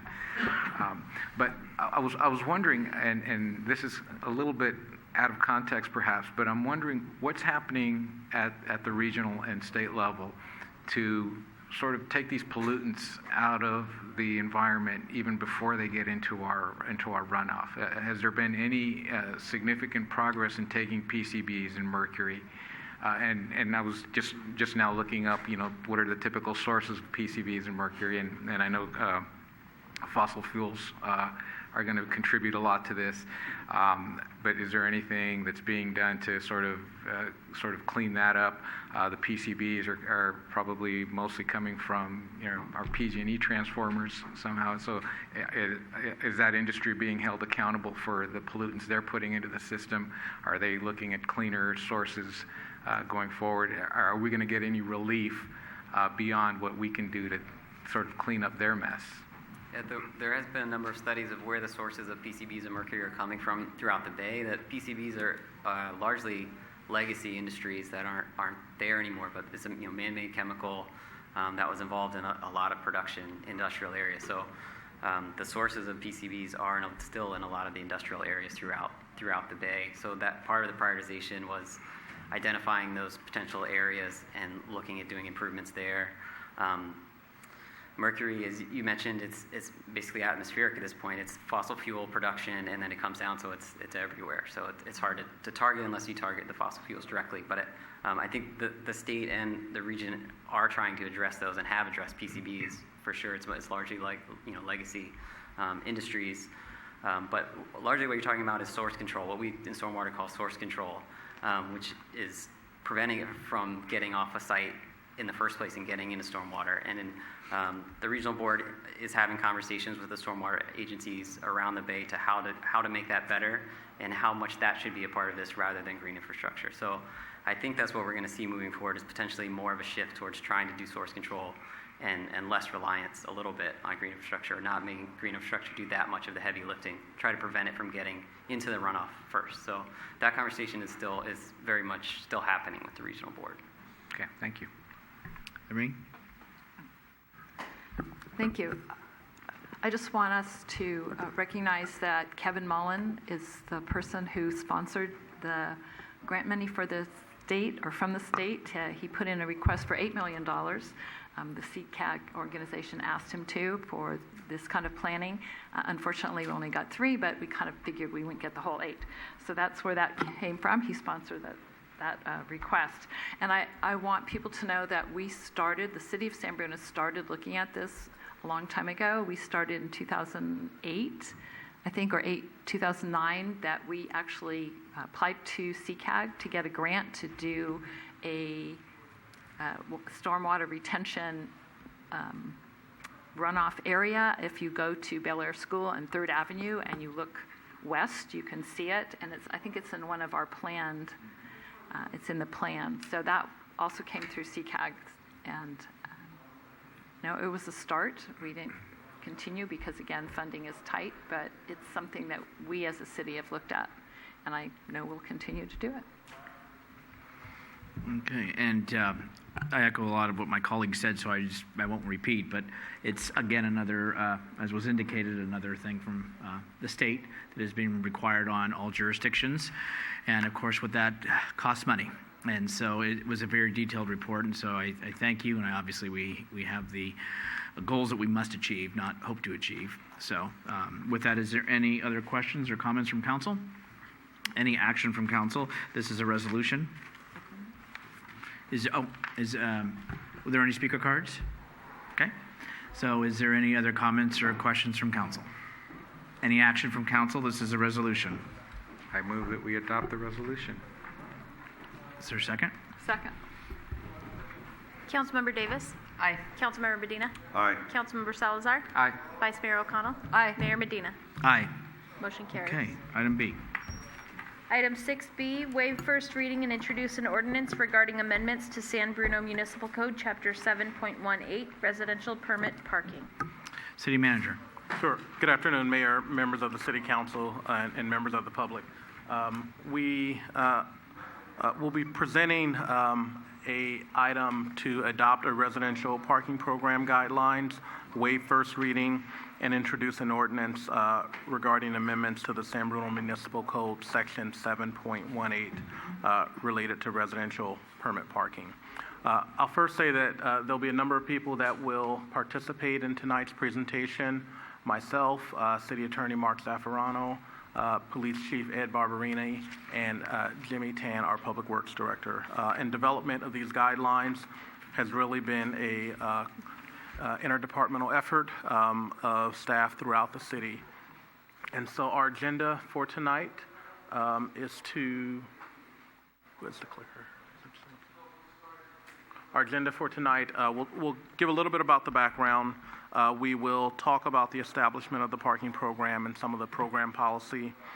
We will review the approval process for the permit parking program. We'll go into a little bit of detail about the amendments that are needed to the Muni Code. We will talk about parking enforcement. And the last time we were before council wanted some information on estimated annual program costs, so we'll talk about that, and then we'll end with the recommendation. So just really quickly on background, as the City Council and the public knows, parking has been a long-standing issue in a number of residential neighborhoods, not just east of El Camino, but also throughout the community in a number of other areas. And the issue is multi-pronged. There is not one solution that will solve the problem, and staff really has been working on a multi-pronged effort. And the residential parking program is just one potential solution should residents decide to adopt permit parking that would help alleviate some of the non-residential parkers in the community. And so the City Council took steps to examine the feasibility. So that process started in 2018, where there was a joint parking committee, subcommittee established. There were 2 members of the City Council, 2 members of the Traffic Safety and Parking Committee that looked at it, and staff provided a number of recommendations that really, one of the key things that the subcommittee talked about, and that was we heard resoundingly from the community through that process, is look into a residential parking program, look into a residential parking program. We heard that again at the parking town hall that we held here at the senior center in January. The city staff committed to go back and put the guidelines together and then return to the city council. That occurred in July 2019, just last month, when we had a study session that talked about the program guidelines, and council provided direction to staff, and we are here tonight to respond to council's requests and to once again go over the guidelines. And so it's important to talk about the key components and the policy decisions that are before council. So a residential parking program can really be done two ways: voluntary opt-in or mandated. Our recommendation that we presented to council last month was for a voluntary opt-in program that's available citywide. The enforcement window is geared toward nighttime parking, so I should actually call that evening and nighttime parking. So the enforcement window is proposed to be 6 p.m. to 9 a.m., and that would be for permitted residents and visitors only. One of the things that we talked about at the study session that I should highlight really briefly is that the typical residential parking program is actually geared toward the outsiders that park in an area. So you mainly see residential parking programs around transportation hubs, be it a BART station or a Caltrain station or downtown. However, that's not the core of the problem that we're trying to address. What we're trying to address is the core problem that we heard from the residents, which is when we come home in the evening time, there's not enough parking stalls available. There are too many cars that are parked on the street that appear to be used for storage. And there are people that we think that do not live in our neighborhood that are parking in our residential area. And so the enforcement window is, again, geared towards that those nighttime hours, but all of the guidelines really are particularly focused on trying to address the problem that we're trying to impact, which is to hopefully provide a little bit more parking in the residential neighborhoods for the residents that live in that area. On the quantity of the permits, we are recommending 2 permits per dwelling unit. The cost of the permit, based on council feedback, would be free for the first permit and $50 for each for the second permit each year. Visitor, caregiver, or guest parking, there would be a limit of 6 guest passes per month at a rate of $5 for a day pass and $50 for a week pass. We talked extensively about that at the study session. And the council felt very strongly that there should be a higher amount for the weekly parking rate, but a lower amount for the daily parking rate should residents have guests that they want to come over and park in the neighborhood, that should be at a lower rate. And so you have that proposed here. And there would be parking exemptions on holidays. It's also worth mentioning that at the prior meeting, it was asked what happens if there is someone that has a more permanent caregiver or a need for some medical need or an ADA need. There is a exemption process where they can petition the city and receive an exemption. So potentially that resident could have more than 2 parking passes should there be a need for that.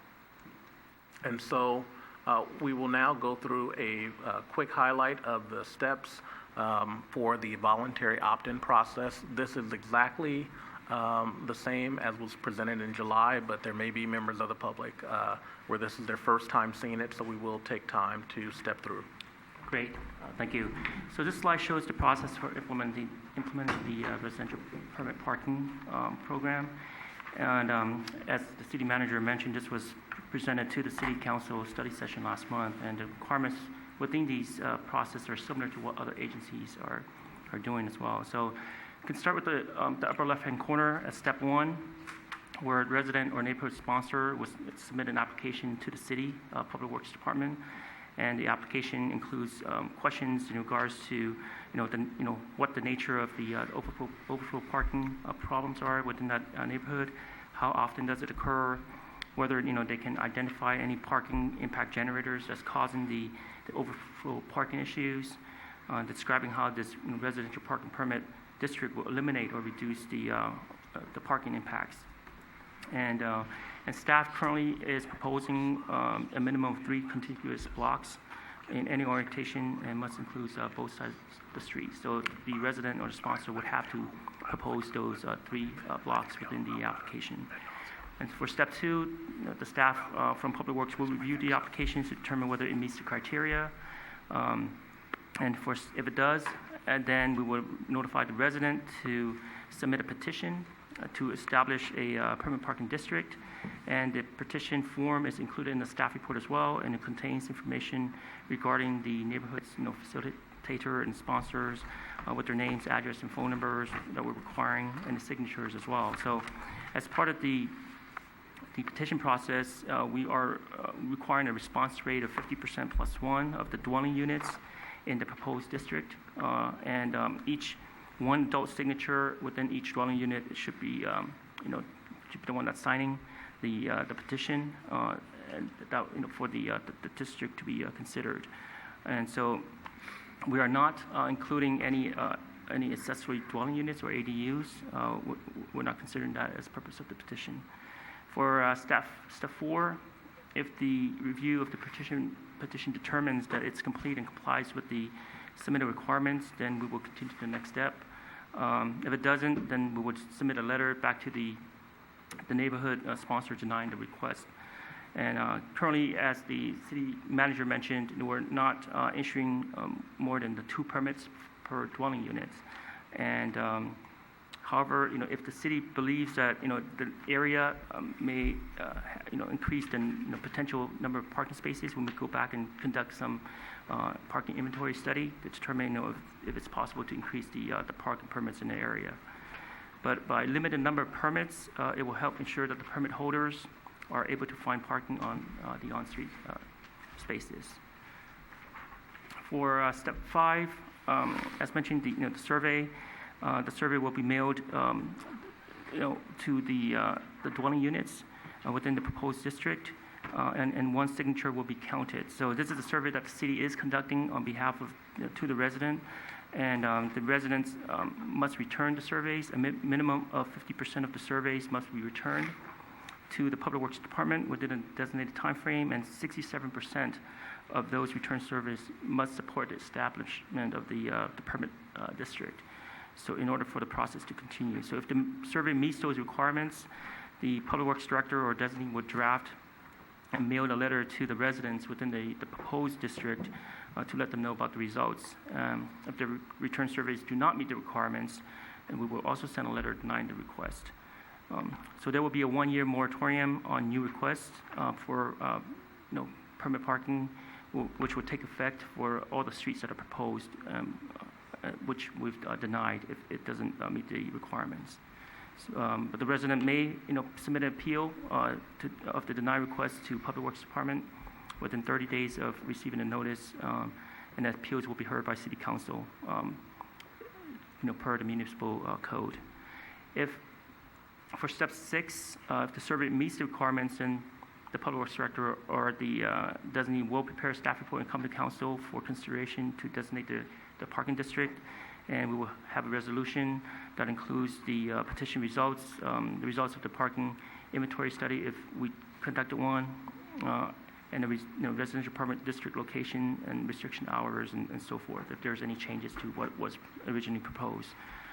And for the step 7, once the council approves the parking district, staff from the Public Works Department will notify the residents in regards to the date when the district enforcement will begin and how to purchase the parking permits. And if the City Council denies the request, there will be 1-year moratorium as well on new requests for these streets involved in the denied area. Sorry. Thanks, Jimmy, and also to the city manager. So I just want to spend a moment talking through some of the main changes to the ordinance that authorizes the permit parking program that we're proposing for you tonight. So the first question is, well, why are we proposing changes to the ordinance in the first place? And the answer is because the ordinance was really designed to address a different situation. That situation was parking around the BART and Caltrain station, which is not necessarily what we're talking about to resolve these issues. So the goal in amending the ordinance is to make sure that it's sufficiently flexible so that it can meet the needs of the residents and the city council as we go forward and evaluate the applications for a parking program that might come in. So, for example, one of the things we did is recognize right at the beginning of the ordinance that it's not only external parking generators that can cause a problem, but other possible parking sources. And so that addresses the situation, for example, that the city manager talked about, where maybe there are residents who own too many cars in the neighborhood, or other factors. And so we wanted to make sure the ordinance was sufficiently flexible. The other thing we wanted to do, and the other main goal, was to make sure that the city council could respond more quickly to a desire to change the standards in the guidelines. And as you'll see, you have in front of you a resolution to adopt the program. And what we wanted to do is to make it so that you didn't have to come back and amend the ordinance formally if there's a tweak or a change that you want to make to the program based on the information that you get or based on what the applications are that come in. So what we've done is defaulted everything we can from the ordinance and said the city council is authorized to adopt a residential permit parking program and guidelines, and those are done by resolution. So if you want to change those, you can come back and, in theory, at one meeting or more if you need, but you don't need two separate meetings. You don't need introduction, adoption of a resolution, and so on. So we've tried to make it easier for the city council to respond more quickly.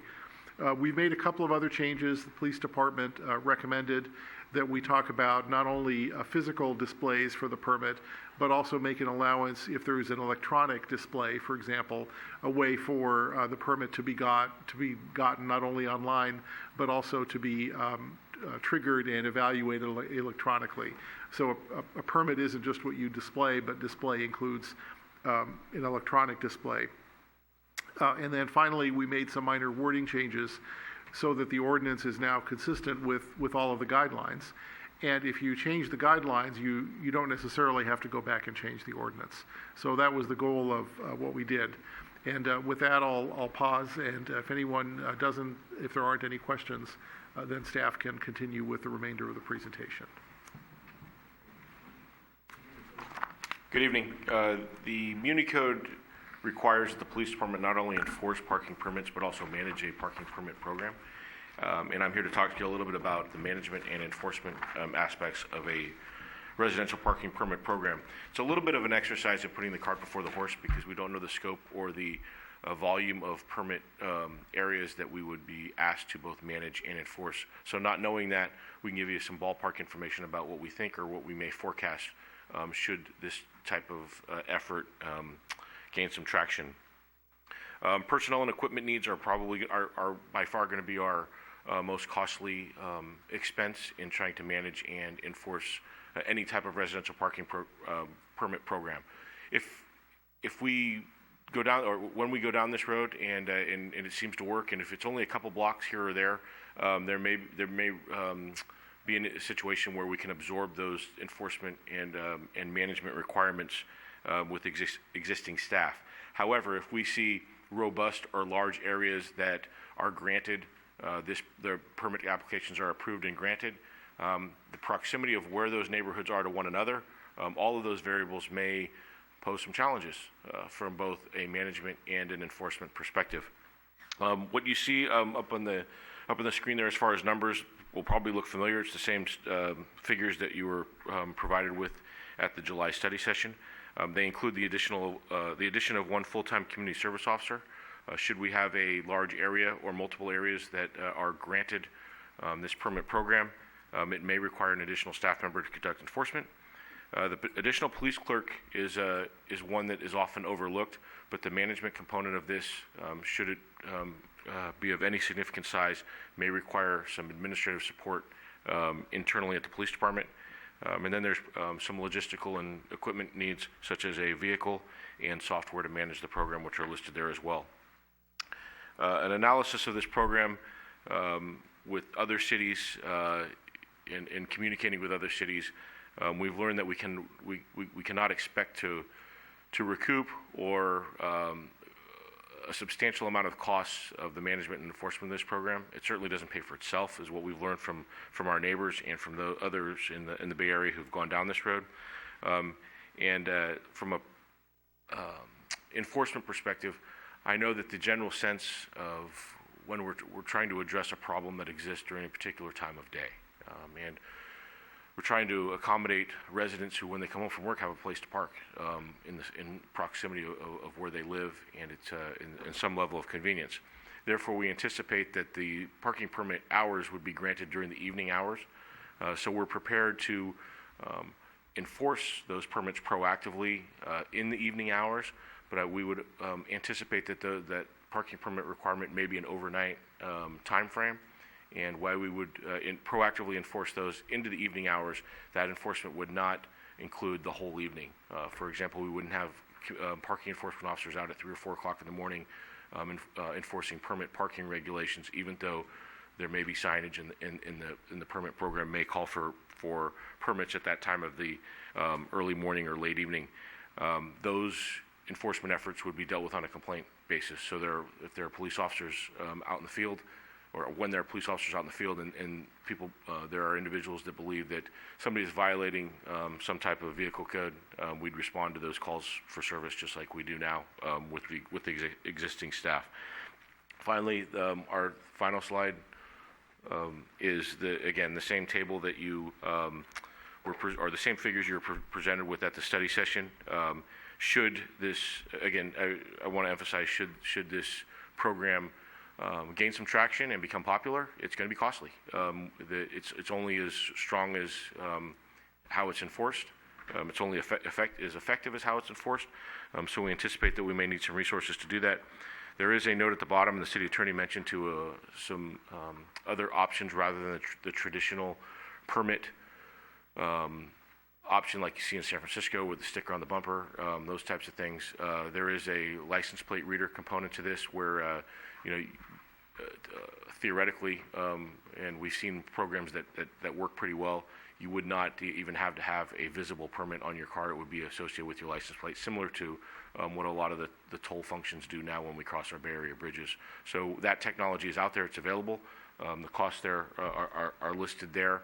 That may alleviate some of the personnel costs, but we won't know until we know the scope and volume of our enforcement effort. And again, it's not only how large an area, but the proximity of where those areas are to one another. Because right now, if we were to do it with existing staff, we'd have to make some difficult choices about where we were going to pull staff away from, especially with our time parking enforcement to conduct this new type of enforcement. So I'd be happy to answer any questions now or after the conclusion of the presentation.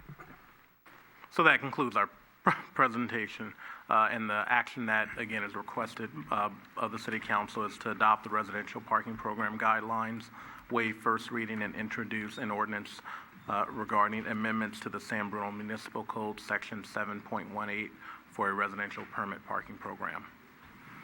Okay, before we bring it back to council, and I'm going to start at the end with Mr. Salazar, speaker cards, please. John Barrelier.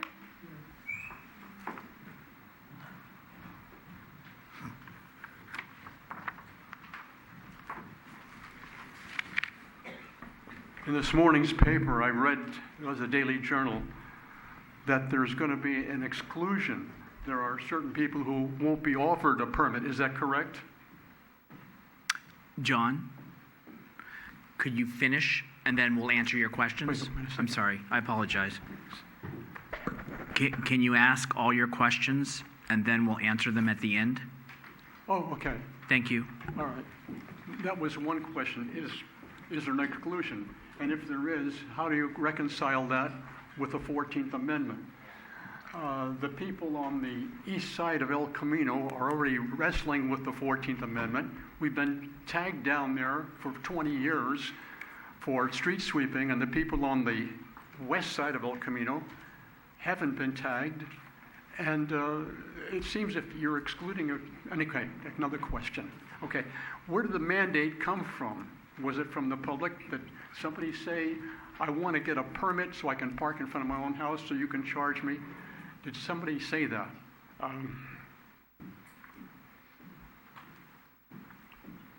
And how would you coordinate the program, your program, with the street sweeping? It seems there's enough of a mess already. Thank you. Thank you, John. And then we'll get those answered for you after we hear the speakers. Dennis Walsh. Mr. Walsh. Hello. I have a couple questions. One, if the time is going to be enforced, will it be a ticket in tow, or will it be like the existing way that the car has to sit there for 72 hours, then get tagged, and then you have to wait another 72 hours before it gets towed? If that's the case, what's the sense of having the parking enforcement? Someone could go on vacation for a week and still have their car parked there, and I'm still not going to have a spot in front of my own house or in my area. The next question is, if it's not going to be posted on the vehicle, if the vehicle is legal and it's going to be by license plate readers, but police is not going to be enforcing it at the time it's an enforceable action, how is someone to know, as the police chief said, for a person to call the cops? How am I going to know if the car is legal or not legal if there's nothing on the car? So the person's going to end up sitting there because you don't want a person just running around. I think that car's wasting police time and causing a nuisance. Another point is the 9 to 6. You're saying people can park when they get home from work. If I get off work at 5 o'clock, I can get home from Genentech by 5:15. I have 45 minutes I have to drive around before I can park in my own area. And another one is, I think part of the parking issues that are around the neighborhoods, especially around apartments and whatnot, is parking spots are allocated 1.8 cars per apartment. Please show me 0.8 of a car. If it's usually a 2-bedroom, there's going to be 2 cars. 3-bedroom, probably 3 cars. So maybe whoever the council is or whatever group, when apartments are going in or other residents, they park it based on full cars and based on bedrooms. The other thing is, especially with the apartments near our residents, they're allowed the 2 spots, but they have to pay for the second one.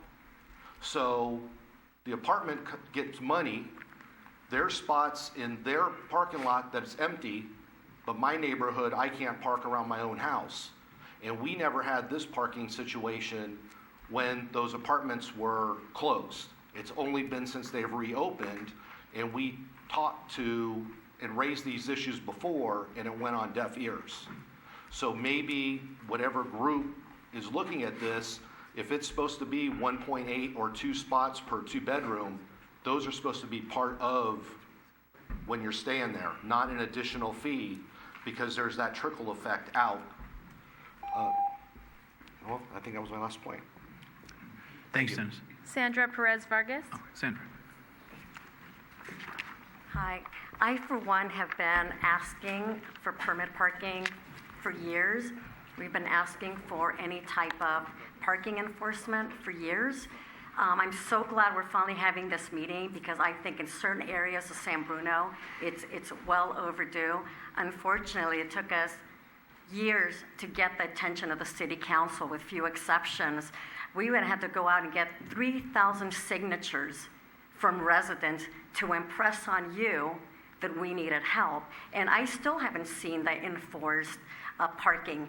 I mean, we still have Huntington Avenue, which is a parking lot for junky trucks. If you clear that out, and Herman, the whole side of the tracks, it's a bunch of broken down vehicles. You clear that out, you get space for the city employees who are down there, which we talked about a couple meetings ago, where you all agreed that something would be done. I've driven by Huntington, still nothing has been done, it seems to me. The same crummy cars.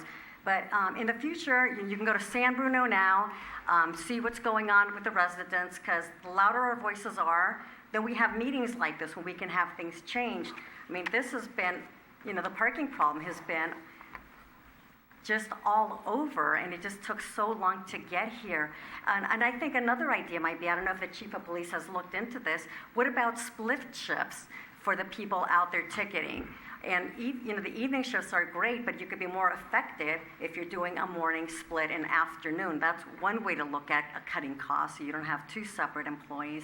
But there's just so much to be done. And another thing to really think twice is to not waive minimum parking requirements like was done by some of you at the Aperture Apartments.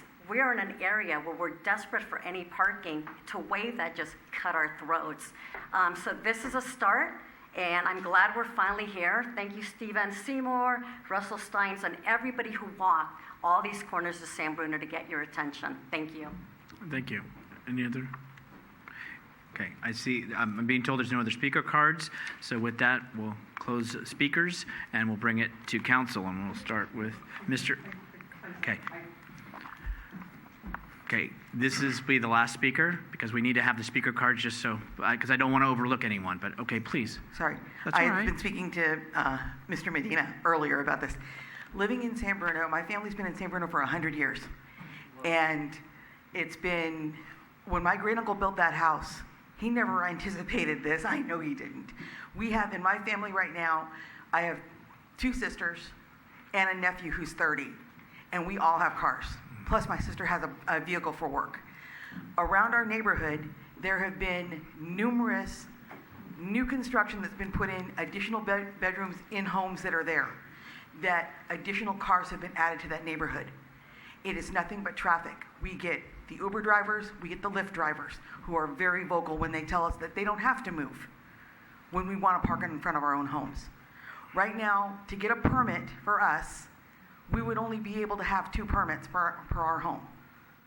What good's that going to do for some people? What's that going to do? The police are going to come around and they're going to ticket the people that don't have the permits because they're not allowed to have as many permits as they can. And I know that's not the problem. But in the neighborhoods, in their east of the tracks, as they used to call us all the time, that there's an overabundance of work vehicles, pleasure vehicles, there's boats on the street, there's junkie trucks, there's everything that's there. But nobody's done anything about it. We need something there to clean up the street, and we need someone that's out there really walking it. And I know, Mr. Medina, I'm going to be looking for you. When you tell me you walk the neighborhood, I'm going to be looking for that, because it's not fair for those of us who have been there for a long time, and we have a right to our streets. We really do. I think everybody is allowed to it. But it's true, what Mr. Barrelier had said also, with the street cleaning.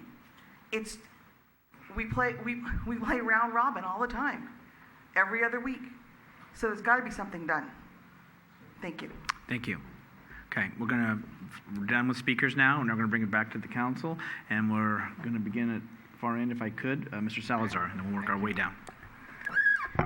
Yeah, there's no doubt that if we were going to design the city today, it would look a lot different than the way it does, but we're kind of stuck with what we have. And this program, I know it took many years to put together. It took a lot of sessions, a lot of public input. We've been talking about it for a long time, but I think it is important to do it right.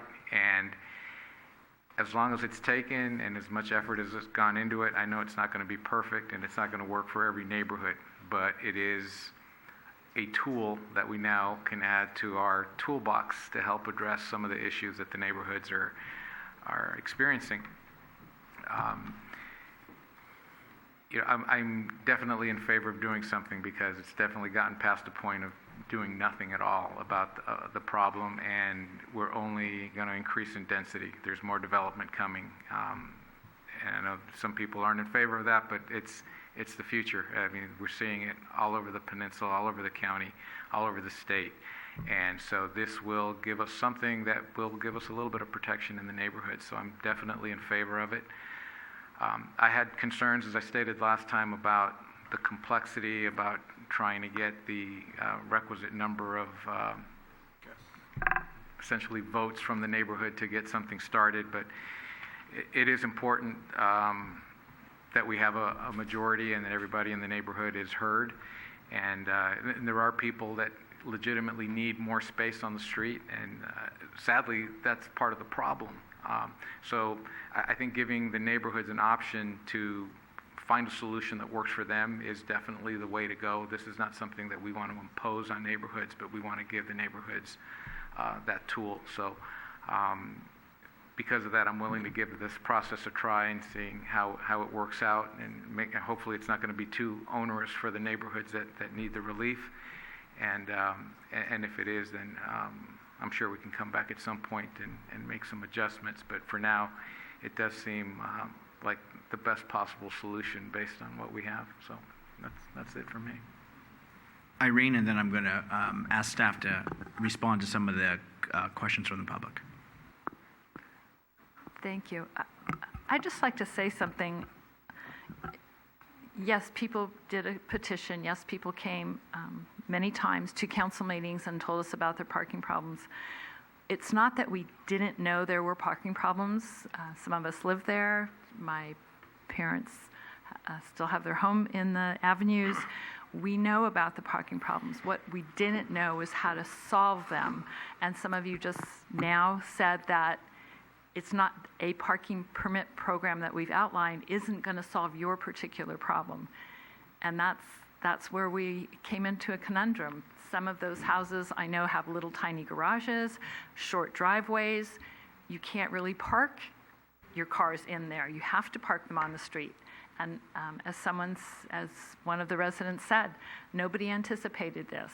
Those houses that were built in that, especially in the Hart area, some of them have no garages. They were summer homes for San Francisco people who was escaping the smog and the fog. I guess it was the fog at that time. Anyway, it's not that we ignored it. It's not that we didn't want to fix it. It's not that we took years just to sit around on our hands and not pay attention to the residents. We all experienced it. We all know about it. We're just trying to find solutions to it. And even now, as someone said, this is not a solution. This is a solution. It's a piece of the toolbox. It is not the silver bullet that's going to fix everything for everybody. So, and remember, if you don't think it's going to work in your neighborhood, you don't have to vote for it. It has to be within your neighborhood, and a majority, % of the people who live there have to vote for it. And I apologize to the public, but let me go back to some of the questions that were asked by members of the public. One was in regards to the exclusion, that there were some things that were excluded, and then about the concern about the 14th Amendment. So, as proposed, should a neighborhood elect a residential parking program and that be confirmed by the City Council, there's no plan to exclude anyone based on unit type or any other factor. We cannot discriminate against people that live in homes with driveways, people that live in homes without driveways, people that live in apartments. Any program that the city develops guidelines for has to treat all residents equally. Based on the boundary, yes, certain areas would be excluded, but it would be a zone boundary as defined by the process, and the process has a component where staff would do an analysis of the neighborhood and offer guidance on the boundaries of the zone. And I know there was also about the coordination with street sweeping. So the proposed times are 6 p.m. to 9 a.m. for enforcement. Street sweeping begins at 9 a.m. and at least on my street, and it concludes at 11 a.m. So to me, that would not overlap. That's correct. Okay. And then I think the question was, did somebody come forward and mandate or ask of this? Yes, there have been people, and we've been meeting with this 2 years or so with TSPC and that, so that it has been. Going on to Dennis's question in regards to, is this a ticket and tow, Chief? Or what would be the process other than we know there'd be a ticket, and then let's say the vehicle is still there, for example? Yes, our towing process, the 72-hour rules is based on state law, and it's intended to address abandoned vehicle issues, and we publish a quarterly newsletter that's on all of our social media sites, and you can see that we process thousands of those complaints every month.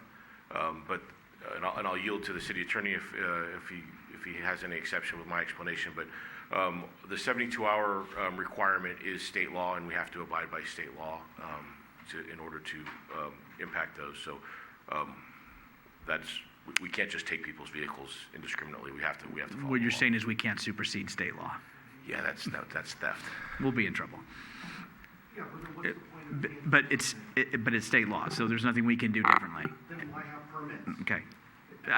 We were answering your question. Yes. Excuse me. Hold on, Dennis. I think it's two different questions. So if the car is there and it doesn't have the permit, it gets a ticket. The next day, it's still there, it gets another ticket. The next day, the third day, it gets a ticket. And then the question to the chief would be, on that third day, does the car get towed? No. On the fourth day? No. No. So based on your scenario, absolutely not. Because I have to prove beyond a reasonable doubt that the car's been there for 72 continuous hours. So if you park your vehicle there at 7 p.m.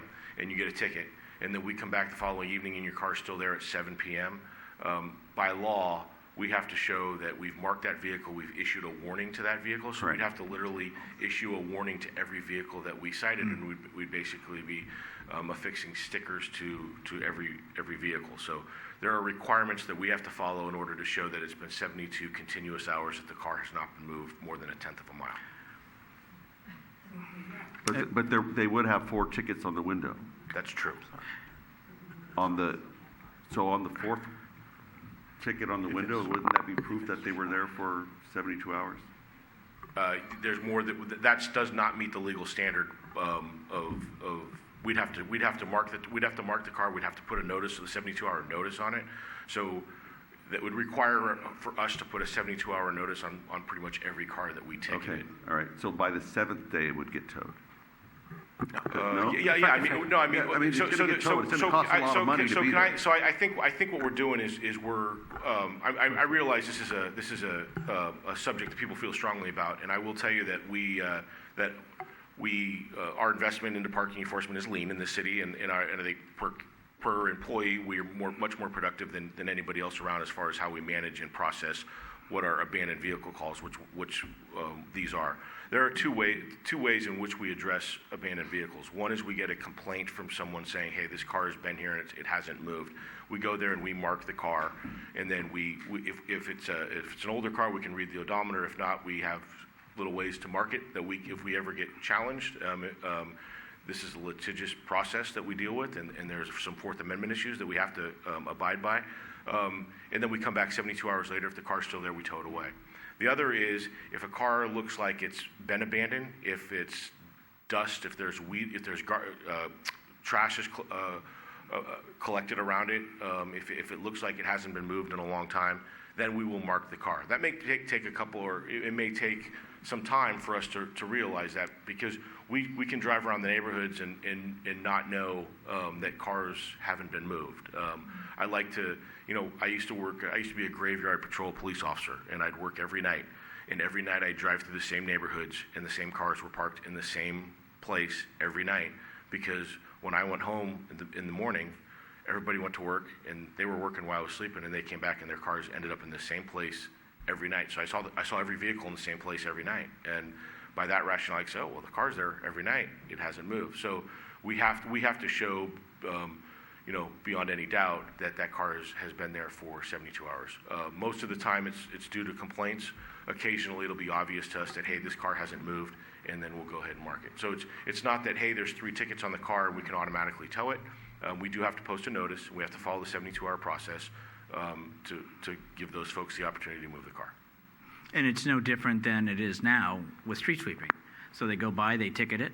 Doesn't mean they're going to tow it. It's not a tow and tick where I live. I mean, that car could be there another 7 days. And then it's been marked, and then it's eventually towed. So that's... Yeah, there's some very strict guidelines, and the city attorney is probably more of an expert on this than I am, but we are very conscientious about how and when we tow cars, because there's some liability associated with that, and we open up the city to some pretty some pretty open holes there if we just start towing cars beyond our authority. Well, I've got lights going on over the city manager, city attorney. Who wants to take the tough question? So I think there's a misconception out there that as soon as somebody gets a ticket that the car can be towed, and I think that's obvious from the comments, and I think it's obvious from what the police chief says that that's not consistent with California law. Cities do not do that. They can't do it, and if they did do it, they would be sued. And in fact, cities have been sued, and you probably read in the newspaper about cases which talk about premature towing of cars. And there is a number of bills in the legislature now. We talked about this at the last meeting. I think many of members of the public were here when we did, but I'll repeat it for those of you that weren't. There are bills in the legislature that seek to limit the ability of cities to tow cars for 72 hours, for expired registration, for abandoned vehicles, and for all kinds of other things. Because the general notion at the state legislature is that people of moderate means are being penalized in their lives by virtue of their cars being towed. And so you might accumulate 5 parking tickets under current state law. Well, maybe we can tow your car. The state legislature may think otherwise, and they may think that what that does is penalize people who can't afford to pay their parking tickets, and therefore now the car is being removed. They have to pay thousands of dollars to get it back, and so they can't go to work. So then they lose their job. So then they lose their medical care.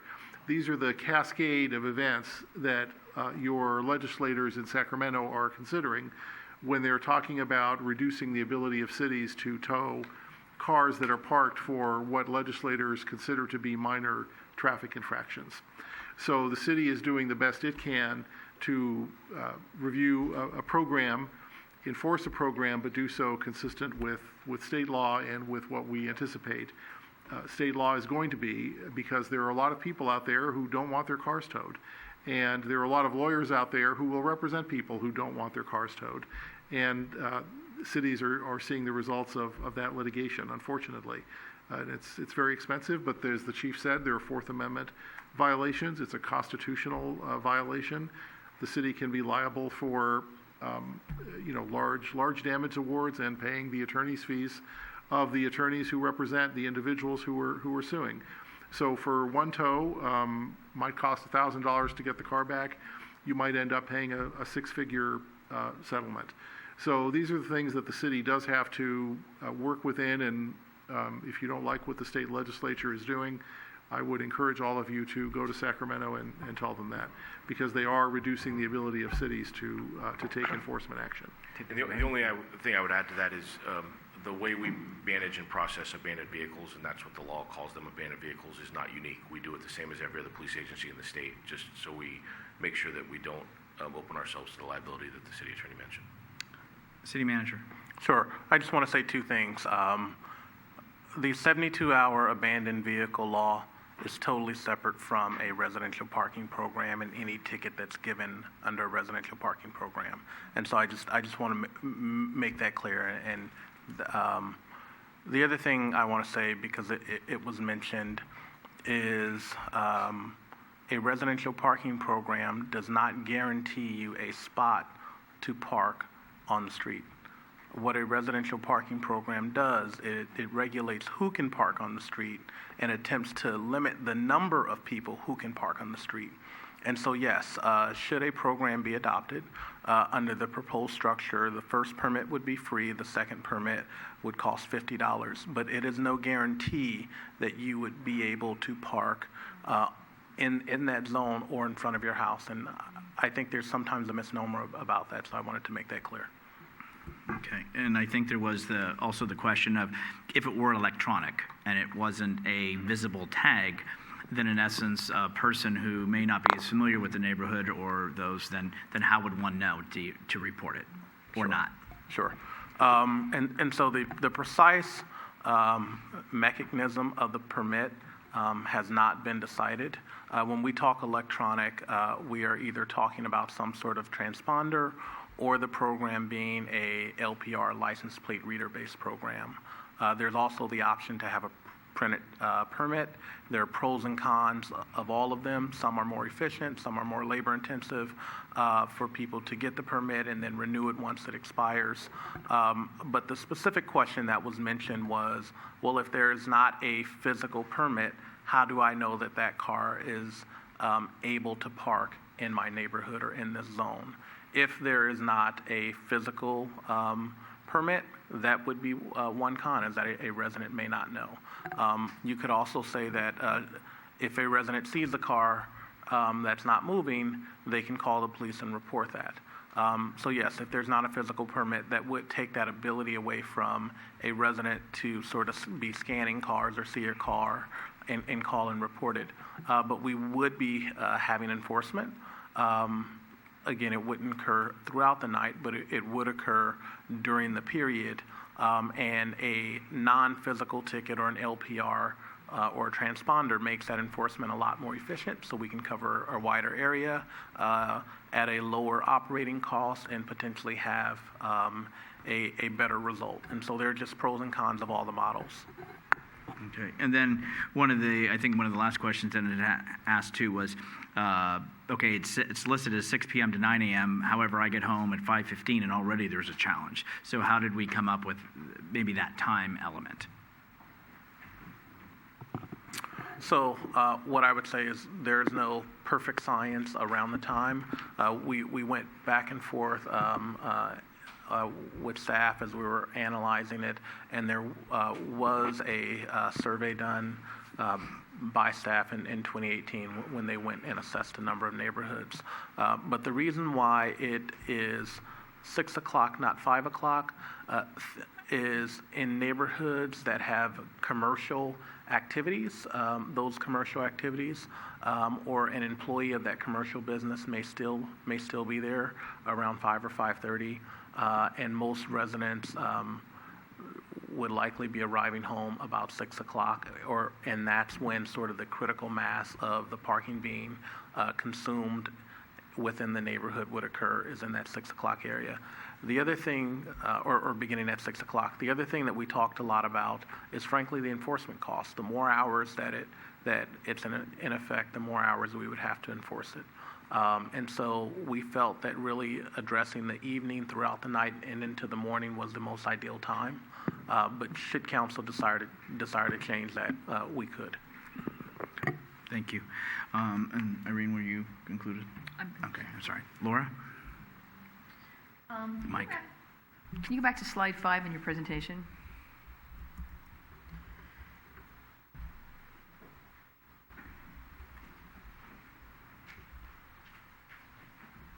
Oh, maybe it's 4, sorry. So I think your plaque on the bottom right corner is the confusing piece, right? So it says, warning, parking permit, vehicles without valid permits will be towed at owner's expense. And that's really probably not what we're promoting. It's like you're going to get ticketed.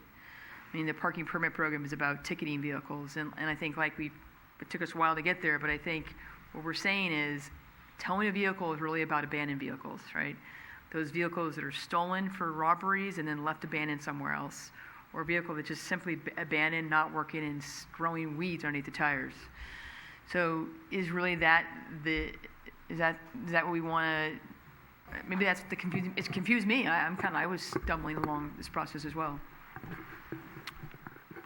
So yes, the 72-hour abandoned vehicle rule, where vehicles are towed, is distinctly different from the permit parking sign, and the typical permit parking sign has a letter or a number that flags the zone that you're in with a citation of the municipal code.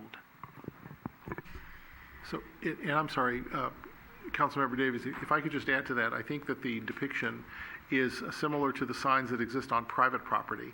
So the rules for private property are different. So if I park in violation of a sign on private property, that property owner can call up the tow company and have my car towed in 5 minutes. That's not a violation of any state law. When the city does it, it's different because the private property owner isn't subject to the Constitution or the Fourth Amendment, whereas the city is subject to the Constitution and the Fourth Amendment against unreasonable searches and seizures. And the courts have said that towing cars is a seizure that is a violation of the Fourth Amendment unless it's done with due process, That's the due process that the chief explained. Yeah, thank you. I also wanted to just say that, thank you to the Traffic Safety and Parking Committee. I know there's, I see a member here, and I know there are a number of members that have been part of that. And you guys, long meetings, long discussions. This has been going on for a long time, as well as the council subcommittee and staff for getting to this point. Everybody that I know and talk to is addressing their concerns with parking in their neighborhoods. There's not a single neighborhood, there's not a single person I know that's not complaining about parking in their neighborhoods. And, people want to think that it's a problem on the east side. Well, it's just a problem in other parts of San Bruno as it is on the east side. There are a lot of apartment complexes that add to the point. A comment was made earlier about, if I move into an apartment complex and they require 2 parkings per 2-bedroom apartment, am I paying extra to get the 2 parking? I think I've asked that question before. I know Shelter Creek became a big issue with a lot of residents. The amount of cars overflowing in the neighborhood has doubled in size in the last several years than it ever used to be. They're parking down Genevieve, and I never saw that before. And yet you drive through the parking lots at Shelter Creek, and maybe I'm just driving through at the wrong time looking, but the parking stalls are not full. So you wonder, are they parking on the street and not paying the additional fee? So I have some concerns with that as well. And I don't know if staff has ever had an opportunity, especially in these larger complexes, what was the original agreement and what are they really doing on site? And that's something maybe we can try to improve parking issues. I also know that whether you're retired or working full-time or you're a 25-year-old, everybody cares who's parking in the neighborhood. I've got a son who's 25 that said, who's that car and where do they come and they don't belong here and where are they walking to and what are they doing? And we as residents care about our neighborhoods. And if it wasn't for our due diligence, I wouldn't have known, or the police department would have known that there was a grow house next door to me. And we worry about that. And so, when they're coming in and they're buying drugs, you worry about these things when you see cars you don't recognize and cars that are parked around for too long and oddities that happen in your neighborhood. There's a lot of crazy things that happen today. So I appreciate the residents, their due diligence to care about what's going on in their neighborhoods and to report that things. So I have some concerns where you've put forth the effort on a parking permit program, but yet you don't know if that person has a parking permit. So I think that takes a lot of power away from the resident, or at least the feeling of, we're trying to control our neighborhood, and we actually want to be able to come home and park in our neighborhood at the end of the day. I also know that a lot of residents can help the situation, right? They too have abandoned cars, or maybe they have cars that aren't working in their parking garage, or they're not utilizing parking garages, or they're not utilizing their driveways, or they have too many cars. They've got cars that maybe they should donate or cars that they should sell. It's really, it's a community effort. It's not one group of people that have brought us here today. I appreciate the work that the San Bruno Now folks have done, but they're not the only group of people who have complained. There have been a number of other people who have complained, and every council member up here today has made issues about it, and we made it a council priority to staff to get us to this point. Unfortunately, sometimes we look at council priorities, and there are a lot of them, and you can't get them all on a calendar year to address because there are more pressing issues in our city. And unfortunately, we've had a lot of pressing issues in the city. So I'm happy to be here where we are today. It might not be the perfect solution. I think Councilmember O'Connell said this earlier. It took a long time to get to where we're at. It might not be a perfect solution. So council might have to make some minor changes as we work through the process. The only other question I have is going back to the flow chart. What happens and how long does somebody have to submit going from step 5, so staff sends out the survey to the residents to determine the support for the program. When we get the 50% response rate of at least 67%, what's that window of time before you can say we're not getting it? Is it open and is there a period of time where in 90 days you've got to get a 50% response? And of that 50% response, you got to get a 67% yes, or I'm not clear there. Oh, sorry. There is a deadline that the city will place in the letters with the surveys that will be sent to the residents, so that we should get all the responses by that date. and then we'll determine whether it meets the requirements or not. Perfect. Okay, good. Other than that, thank you for the due diligence that staff has put toward this program and getting us to the point. I'm excited to see it move forward. And then we're going to go to Marty. And Marty, if I can, I'm just going to I had received an email today, and so I just wanted, it's from a person named Robin, and won't go where they live, but the comments were that, and I'll use their words, parking stinks. Parking permits, they believe should be more mandatory than voluntary. Has a neighbor that at one time had 9 cars, but now they're down to 6. So, and their part of it was that, that might be challenging, had suggested there should be 3 per household, the third one costing $300. Due to if people have additional vehicles, and that should be considered because of a college student, or maybe they have a commercial vehicle in addition to their personal vehicle. So just to clarify for that, it was about inventory, is that if we kept allowing more, then we still didn't defeat the situation that arose, as, for example, 9 cars. Well, it was hoped that if they have a garage or they have a long driveway, that they're utilizing those. And again, as I've indicated, I wanted to lead by example, so I had a very mature car, I'll call it, and I donated it to the veterans. So it's about leading by example. I can't drive 2 cars at once, so I stepped it up and donated it to make it simple and easy. But I think it's to hope that if they're not being utilized, you either store them if there's some classic cars. I've heard some great stories about, they have 6 cars and they're beautiful. Well, maybe you want to put them over little shelters too or somewhere. So, but I did want to acknowledge that email that was received this afternoon and just have it to their comments. Marty. Thank you. Clearly, our city wasn't built for the amount of cars that currently are here, and the number of cars keep on going up. This took a lot of time. It's complicated. I was on that subcommittee working with TSPC, and we bounced back and forth on how to proceed. This program is not perfect. There is no guarantee that you'll have a spot, but we clearly had to do something. And this is what we're working with right now. Remember, it's voluntary for your street. That does bring up a question I have for staff and for my colleagues here is how difficult it will be for 67% of people to agree to anything, really, when you think about it. I think that number, I'd like to maybe discuss why that number is so high, and is that what the other cities are using, or I would think something lower would be more appropriate. It takes 50% plus 1 to raise taxes.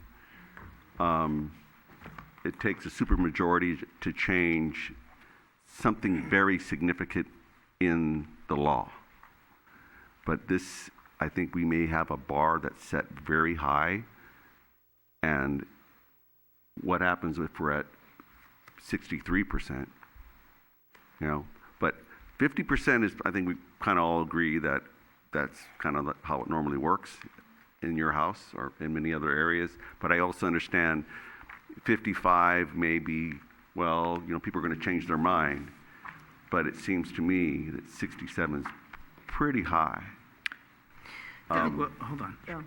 And I will, go ahead. No, I was just going to comment because being another one that was on the long subcommittee with Mark Howard and Tom Hamilton, who's in the audience, who's now on the Planning Commission, that was something we discussed at the subcommittee level for a year.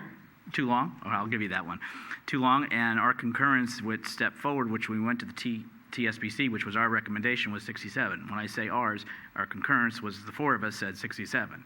In July 18th, I believe we met here, and my memory is that because I think staff, first of all, I want to first segue to say I appreciate the council, because I think on the study session, we really took the points, and we really went through whether it was compromising on the 10 or the 7 or the 6, and everybody came to a consensus on each item, which I appreciate, the collaboration and the cooperation. But at no point was that mentioned as far as asking staff to change that at that point. So I appreciate that, but I wanted to clarify too how we got, when you say how did we get there. In addition, my understanding too is when a couple other cities were surveyed, they had similar, and that's how we, remember Mark had taken the platelet from other communities who had that threshold to ensure that it wasn't a simple thing, but it was those respondents were fully wanting that imposed upon them by their doing, and Mark Howard will always say, I'm not in favor of having anything imposed on folks. We just heard a speaker about street sweeping. They feel they're imposed. I have street sweeping. I know it goes back to 1982 when that got established. So I was young then, but that is, if you look in the history. So anyway, just a side note, but anyway, Laura? So I have a similar concern as well, and I started looking at numbers, right? So let's just say, for example, you've got 200 residents, right? You only need 50%, so you only need 100 of those residents to actually respond, and then you only need 67 to say yes. So really, out of your 200 residents, you only needed 67 to say yes. So when you kind of look at it that way as well, it's not really 67% of all of them. It's 67% of the 50%, right, that respond. So, my other suggestion would be, nothing is ever going to be perfect. And I think because there was so much discussion earlier, maybe in the subcommittees, that you move forward with the program. And if we need to make adjustments as we move forward, then we'll definitely see the need.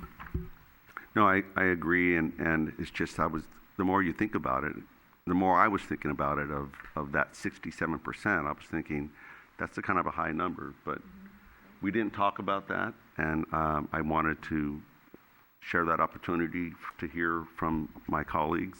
I know it's better than nothing, right? Because the parking's only getting worse, at least for people I speak with, and it is on both sides of the street or the tracks. On El Camino, there's Linden, Poplar, Elm, the 100 and 200 block. It's you drive down that street, you can't no longer pull over to allow a car to pass by pulling over to the driveway because there's already a car parked there. So I also agree about Laura, about the apartment complexes of finding out how are they properly managing their parking spaces, and are they charging more? Are they allowed to charge more for those spaces? Again, it's a voluntary program, and I'm glad we're at least to this point now to make a difference for some people that want to do it. Fair. And again, I do want to thank Tom because you're sitting here, and Tom not only sat through the meetings as far as the subcommittee, and of course Michael Cato, who's here as well, you had to hear and go through these. Tom also was kind enough, as Marty and I know, he would go ahead and take everything, put it in a nice PowerPoint, so he did a lot of work into the evening. And Mark Howard, who's moved out of state, and as I indicated, it's not because of the parking, it's because he retired and now he lives out of state. And then, of course, Marty and I served on it, and it was a long time. And I think it was a matter of, we realized too, we're not going to make it all perfect, and we're not going to make everyone happy, and we're not going to, it doesn't guarantee that when I go home tonight, if it existed, that I would be able to park technically in front of my home. I know that. I think the other thing too is I started to think that the first free was maybe not good, but I didn't bring it up then, but I want to reaffirm that I think it is good. There are people, and we all know some, and I can tell you near my home, there is a house that sold just not too long ago, and it has no driveway, it has no garage. So, but that's how it was built. Can't change that. And so in essence, to have that homeowner now buy a home and want to park on the street to say, now I've bought this home, I'm sure they pay more property tax than I do, and now I have to pay to park. So I do concur that I think the first free and the second at 50 is good. And I only want to reemphasize that it is a voluntary opt-in program on National Night Out. I heard from a resident, and I heard a resident over at St. Roberts that said, thanks, guys. And then we're talking about the 5 of us, by the way. I now have to pay to park in front of my house. And that's not the case. So I want to reaffirm it is not that anything changes unless the neighborhood chooses that, steps forward and wants that. So it is not being imposed. It is not being mandated. It is a question at this time whether the need is desired, and it gives you a tool and an option in which to make change if that's what you wish. And that's what we're trying to do here tonight. So I want to thank, again, the council. Really, I thought the July study session was great, and I thought we all worked very well together to come up to tonight. So with that said, is there any more questions or comments in regards to it? We do have an action item. We would need a motion and second to waive the first reading. Mayor Medina, I do want to clarify Yes. the staff report title is different than the agenda title. So I just want to read for the record the staff report title because Thank there is you. a resolution. It's to adopt a resolution approving residential permit parking program guidelines, waive the first reading, and introduce an ordinance regarding amendments to San Bruno Municipal Code, Chapter 7.18, residential permit parking. So we will need 2 motions to adopt the resolution, and then a separate one that will introduce the ordinance, waive the first reading and introduce the ordinance. So we do need to waive the first reading and a second. We want to take that. Is that okay to take that first? Okay. Sure. So do we have anyone? So moved. To waive the first reading. Yes. To waive the first reading. Second. Motion made and seconded to waive the first reading. All those in favor, say aye. Aye. Any opposed? 5-0. So now we also have the introduction of the ordinance. So moved. Second. Melissa. Councilmember Davis? Aye. Councilmember Medina? Aye. Councilmember Salazar? Aye. Vice Mayor O'Connell? Aye. Mayor Medina? Aye. Motion carries. And I do want to also thank staff for their time, and Public Works, Michael, Jimmy, Ed, all of you, Mark, Melissa, Javon. There is a list of people who have been touching this, working with this over the time, and so I appreciate that very much. And there's one more motion to adopt the resolution approving the I'm residential. thanking people. We're not even. This hasn't even taken effect yet. So there's one more motion Thank you, to adopt Melissa. the resolution. I move that we approve the resolution. Second. Melissa. Councilmember Davis? Aye. Councilmember Medina? Aye. Councilmember Salazar? Aye. Vice Mayor O'Connell? Aye. Mayor Medina? Aye, and what You I can- said you doesn't can thank change. us now. So anyway, with that will end that conduct of business. Thank you very much. Now we're going to move on to comments from council members, and we'll start with Mr. Medina, Marty. Sorry. It was already said about our American Legion breakfast at 8:30 to 11. It's a great breakfast, and I wanted to congratulate the senior baseball team that beat Redwood City 16-5. Wow. Congratulations. Jim Davis was playing? Oh, you can say that. Laura, anything? Nothing. Irene? I do, actually. And Mr. Seymour, could you hang on just a second? So somebody asked earlier about our historical buildings, and I just want to point out that in our general plan in Chapter 6 on page 10 and 11 has a listing of, 11 has a map of all our historical buildings, and page 10 explains what an actual historical building is and what it means, and then it gives a little summary. We did the inventory in 2003. Okay, Michael said he doesn't have anything. I have a couple items this time. So a few things. I have 3 things. So first is I do want to congratulate the Explorer Post for the city of San Bruno. They entered into the 2nd annual Explorer Challenge for the county and came in first. So it is my desire to bring them to a city council meeting, acknowledge their accomplishment, because obviously, as you know, they volunteer their time. In addition, we had officers that came on their personal time to help train and go through the exercises that they were going to compete in. So it is my desire to bring them to council meeting, acknowledge them, present them with a certificate, and thank them for their service to the community. Second, there was a candlelight vigil that was held at St. Robert's on August 21st, which St. Bruno's, thank you. St. Bruno's Parish at the courtyard, which Councilmember Salazar and I attended and spoke at.